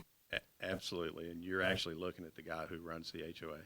So the phone calls, if it's not enforced, come to me and from me. So I'm the one that manages that every day. And at roughly 300,000, it is not necessarily a quick flip to buy and rent at that kind of a dollar mark. And most townhomes do end up, I mean, you can look at other neighborhoods that have been purchased and now rented out. It's the same, you do have that effect in different areas. But in this case, when you look at this dollar amount, it's not like I'm going to go buy 5 and rent them tomorrow. Right. And, the town already spoke years ago on the concept of apartments in that area. Where Cotswood sits now was a restricted income request that the town was adamant about not approving. And the board did go with the town's decision on that one. Right. So, one thing I might add, just to the point of maintenance of the roads, these will be, we'll build the roads to town standards, turn them over to you. But, the ultimate impact that this community has on your ability to maintain roads off of this property, that's where the tax dollars go, right? The benefit of the tax value that we're creating for the town. That's how your infrastructure is paid for, your capital improvement projects down the road. That's the benefit, right? One of them.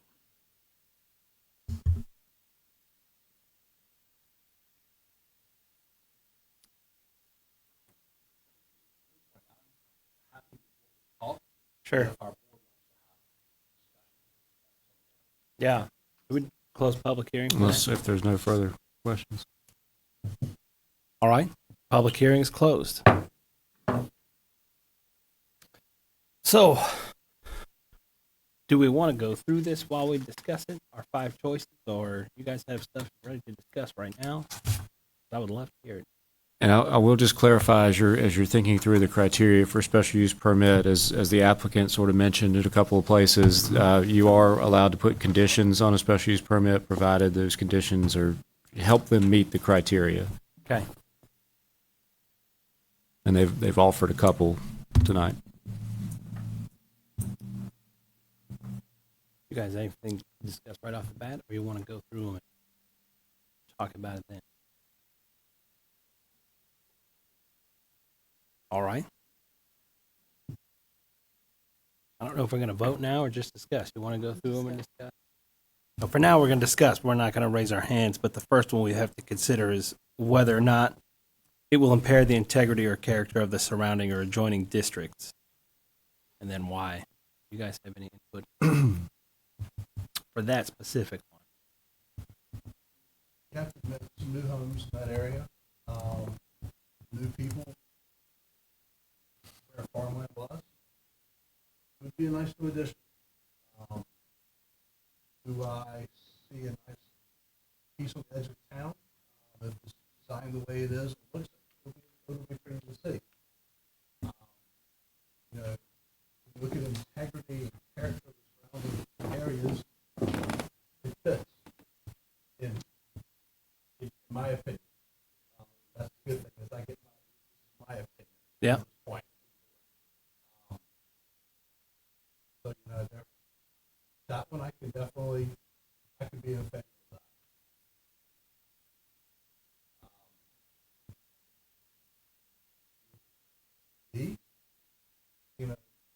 Request will be detrimental to the health, morals, and welfare.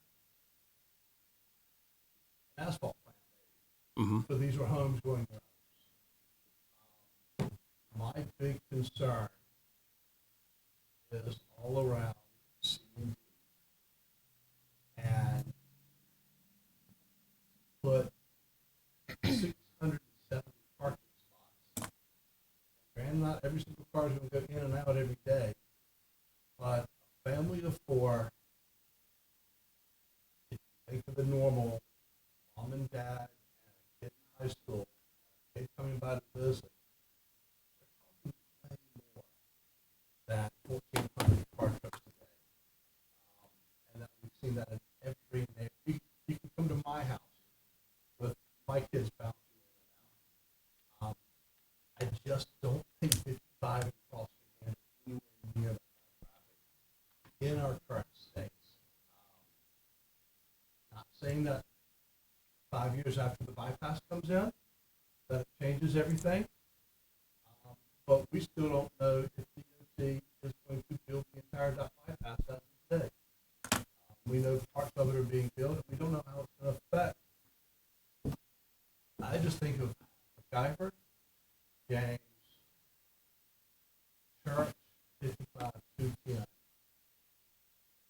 Anything in that size that access directly to it or 210 to begin with, just puts too much traffic into the limited area.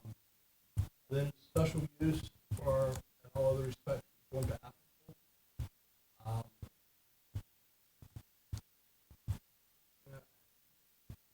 In my head, if I'm going to approve a special use, I'm approving it as drawn. And the trash is an issue for me. The town asked us to build an ordinance, we built the ordinance, and we have to focus on those things. So I can't say yes to special uses in my head breaks the ordinance that we put together as a town. But that's just, those are my ramblings of thoughts. I ramble well.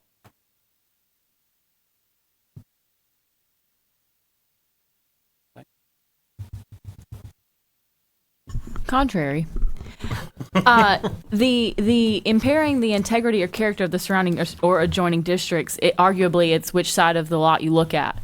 On one side is farmland that may not exist as such for very much longer. And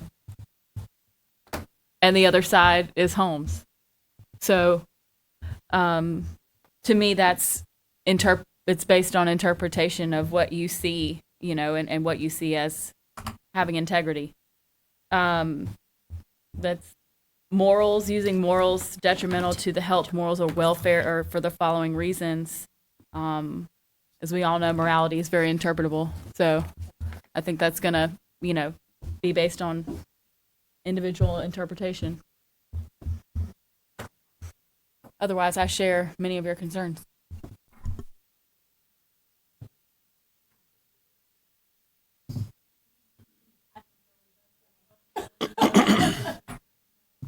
Okay. So this is a common theme of concern.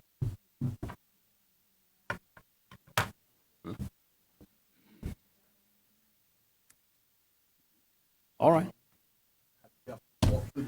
Yeah. Hold our hands, Jeff, and we'll work through it like we did the other one.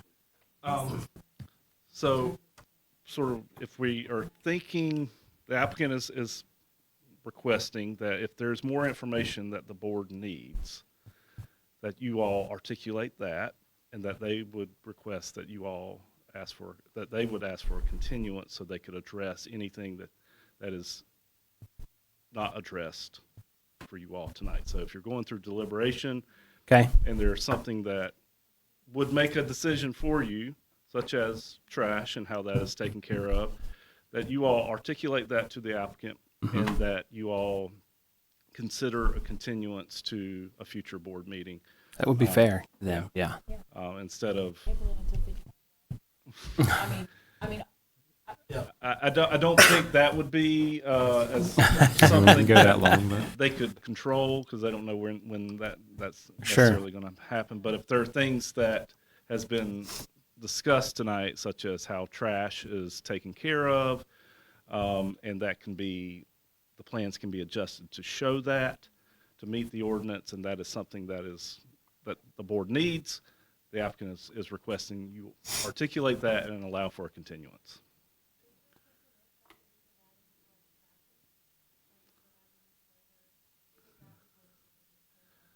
Yeah, I So, feel like the dumpsters could be addressed pretty easily, you know. Yeah. Well, I'm not going to get too hung up on that because I know they could address that very quickly. Yeah.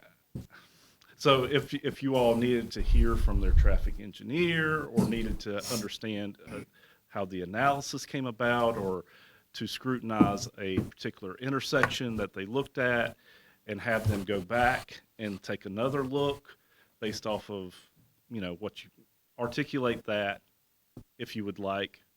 If not, you all have the opportunity to make a decision based off of the testimony tonight.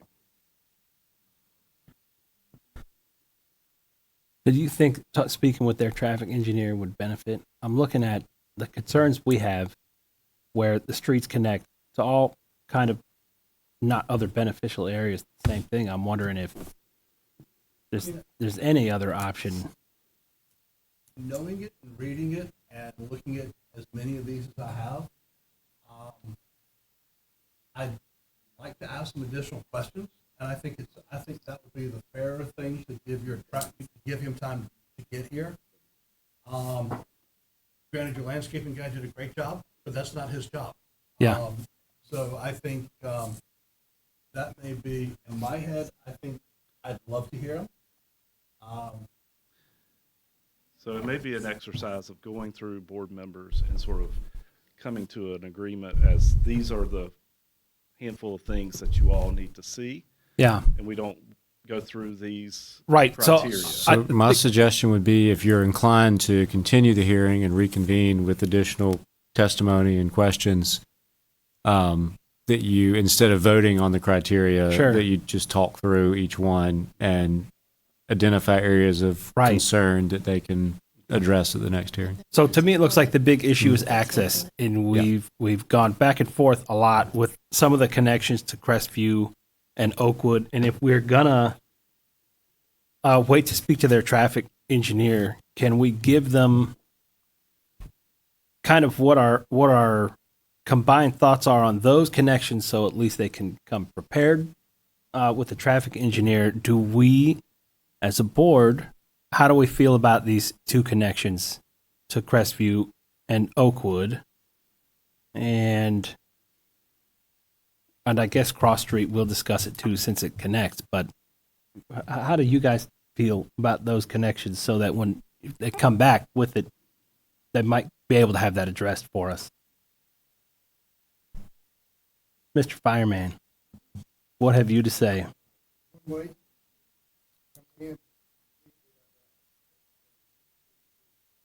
So,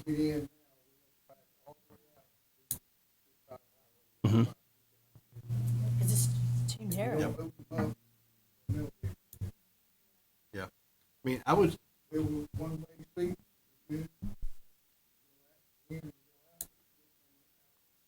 Yeah, and that's something we'll have to work on the Board of Commissioners too for the rest of the street, right? Mm-hmm.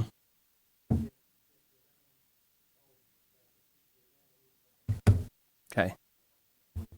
So, if anyone didn't hear him, he's talking about potentially connecting these streets, but making them one-way streets, which is kind of a little more global in this specific case, but it's an interesting topic.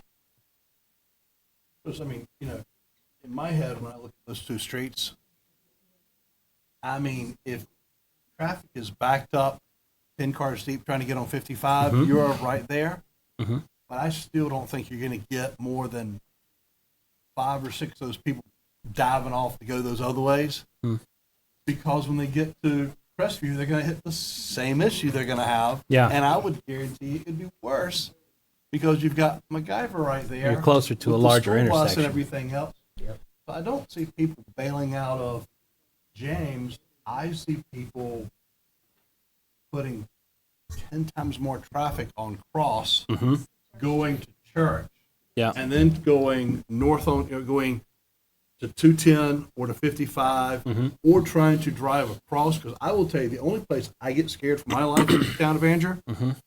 'cause I drive into town once every 7 years, is coming in on 210 at cross when people are trying to jump across Yeah. the intersection when the traffic is stopped. Yeah. Because they're not seeing the cars on 210 and they're just sticking their nose out there and giving it a shot. But it would be how that traffic coming from cross to church, that area is, I think, needs a lot more explanation versus on 55. Well, 55, first thing in the morning and at night, it's backed up all the way to Bowie's Creek from 6:30 in the morning Yeah. till 8 o'clock in the morning. So it's pretty heavy there. And plus that, again, that's a bad intersection down there between Tippett Road and Old Bowie's Creek Road. There's a number of accidents. If you Yeah. can back me up on that one, there's a lot down there. So for the two smaller streets, it sounds like, and you guys could correct and me. MacGyver also has plenty of accidents because that's a blind corner there Yeah. also. But it sounds to me, and it appears to me that the connections to Oakwood and Crestview, I believe they're beneficial for continuity of town streets and fire access. Unless you guys want to discuss maybe why you not want to have it. I mean, Lee has said this numerous times, and we've talked about the safety of fire trucks and EMS. Think about it. You come in and there is a wreck on the entrance of James. Yeah.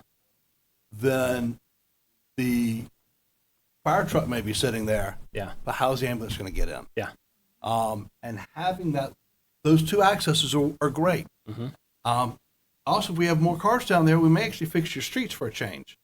But where I still look at this is there's, how does James Street do better Mm-hmm. to get all the way across, which the gentleman said they didn't want to sell. So I don't think that would be a case to do anything to take that land. Yeah. So then you have Cross Street. You have to have a good plan for Cross Street. Because, that's a lot of people leaving first thing in the morning. But if y'all could give us a better idea of how Cross Street's going to integrate to the next neighborhood, that would answer a whole lot of my questions, my concerns. And I won't say anything else about them because I hated that ordinance to begin with. All right. So it sounds like we like the two roads. We'd like some more clarification farther off the map here at what the traffic will look like across going north if we're considering Cross to be another viable egress for this. And I guess their traffic engineer could come prepared to address that for us.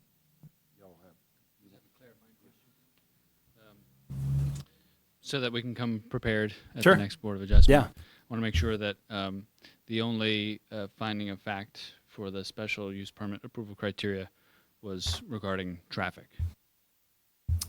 In my opinion,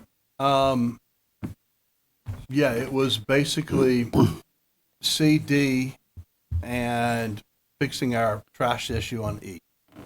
I don't think it was necessarily the same opinion on one or two other people, as contrary to me, beside me, said she didn't agree with A. And since this is just a 50% vote for these categories, it would depend on what are there enough other people to say that would have to be something for A or B? Yeah, and just to clarify for the record, the way this worked, the board has not voted on any of these. They're just giving you some concerns that speak to certain ones, so that they're not saying, yeah, you've met A, you've met B, but they're saying we have concerns about these areas that need to be addressed before we vote on these.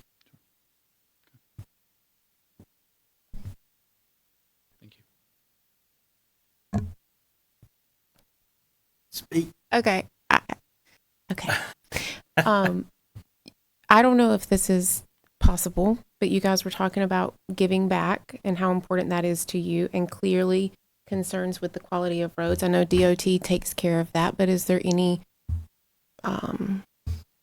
conditions or things that we could ask for, or maybe we're fixing some of what we have before we're piling on more simultaneously. Well, see where she's going, and I'll just Are give you you- a hypothetical example Yeah. of what something might that look like. Hypothetically, if we said, well, maybe if you repave Cross Street to the next major intersection, that would help alleviate some of our concerns. Can we ask that? Is that an off-site street? Yes. Yeah. I don't think we can require off-site 'cause improvements. the town. All right. Yeah. Is that kind of what you were So thinking? those are, yeah, Okay. those are actually town of Andrew streets, not DOT Yeah. streets. Yeah.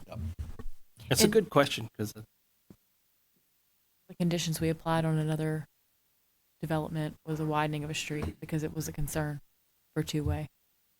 So, not that it necessarily needs widening, but Right. it was something we put, the town said they would. Yeah, I think that's one that we had to not enforce because we couldn't, again, require off-site improvements. But the road still got widened. I'm not sure. I think y'all are thinking of Oh, maybe two we're thinking two different different projects, things. but, Okay. there's been some court challenges to off-site improvements. And so there was a project where where it was declared that what was requested was off-site, and therefore we could not impose that condition upon the developer. Or we could try to, but they would then take us to court, and they would most likely. Mhm.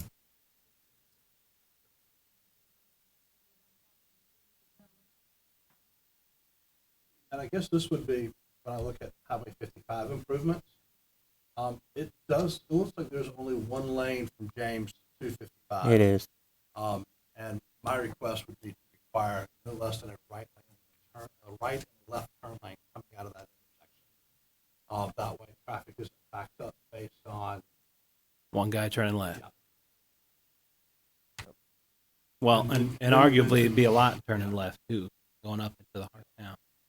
And then you mentioned that frontage on the other side, like 40-foot lane in. Yeah. Understandable. I think when we looked at neighborhoods in the past, anything over 100 dwellings required an entire paved lane on both sides, on their side of the street. Right. Regardless of the phase in and out.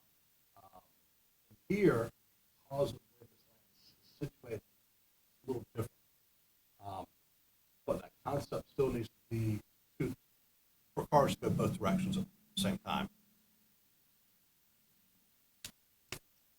That's one bottleneck down there real bad. Yep.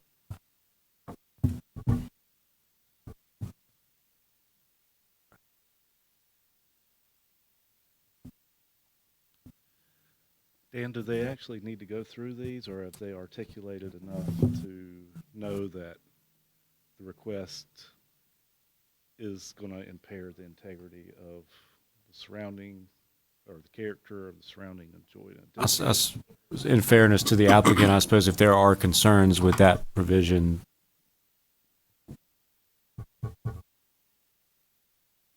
that you would like them to address at the next hearing.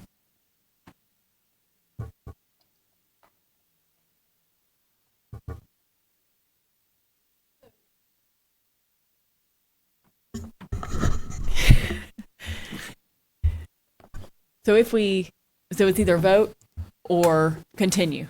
Correct. Okay.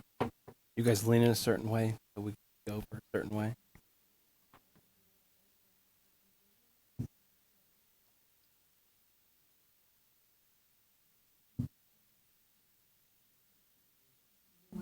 So I'm kind of wondering what.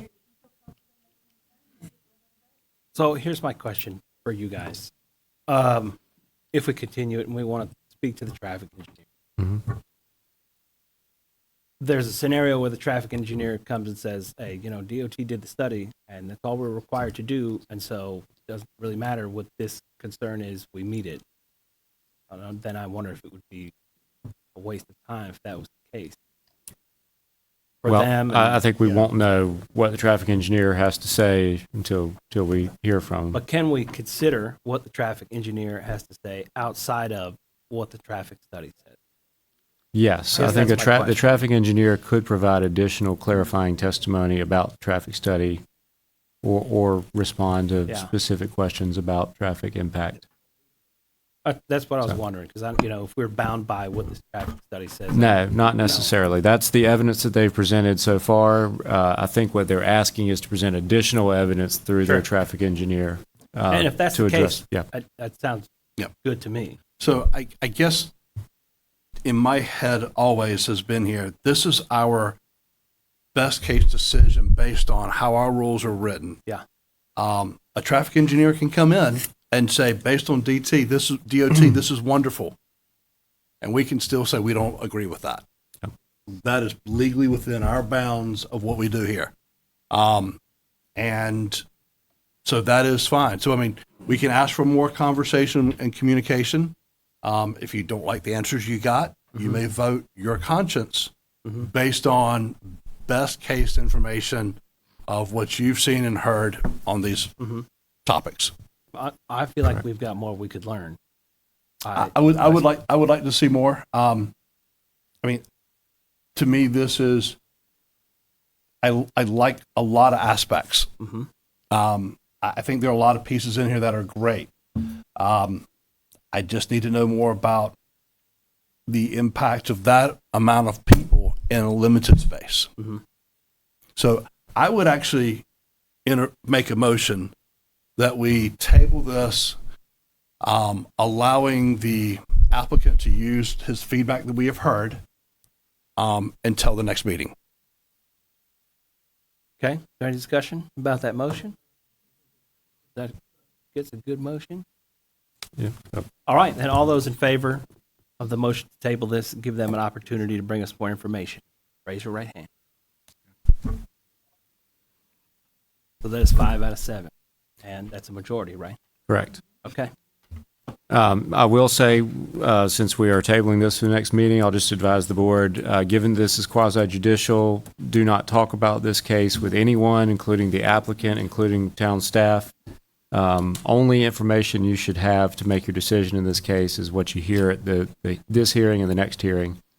So, don't do research, don't, talk to anyone, don't discuss with anyone. So we want the public to hear that we've not been able to Yes. discuss this. We've not been able to do our research about the lot. We've been told use what you have and you can only use what they tell you. So we want you to understand that we have a very specific position to take on this. So thank you for clarifying that publicly so that those that are watching online as well as those that are in attendance can understand this is a very strict procedure for us. We're not permitted to take a whole lot of opinion about this. So I just want to say Right. And I'll publicly advise y'all, if members of the public come up to you and say, hey, I just want to talk to you real quick about this project, I've got some thoughts, you need to tell them, I'm sorry, but I can't talk to you about it. This is a quasi-judicial proceeding. Will they have the opportunity when we continue this meeting? If you're we would open reopening public it- hearing again. If you're speak to reopening traffic public hearing to engineer. hear more testimony from the Yeah. applicant, I think others could provide additional factual testimony as well. Okay. Like with the same Sure, the caveats and same, restrictions right, we it has had to be tonight. fact. You have to be qualified to deliver those facts, or we can't consider it. Correct. Okay. And that meeting will be February 27th. Okay. I wanted to publicly say when that meeting would be. Assuming they'll be able to have the traffic engineer. February So 27th. February 27th. Assuming they'll be able to be prepared and have the traffic engineer by then. They'll have to check. If not, let us know and we'll reschedule it until he can. So February 27th is tentative, based on whether or not they'll be prepared by then. You all will have a meeting on the 27th for other things. Okay. That's ominous. I know. You can discuss with planning staff, cannot discuss with the board. Yeah. Correct. Yeah, that's what we want. Yeah. All right. There's nothing else. Have a motion to adjourn this meeting tonight. I make a motion we adjourn. All those in favor, raise your right hand. It's unanimous. Thank you. Thank you, board. Thank y'all. Thank you, guys. I don't, I'm sorry.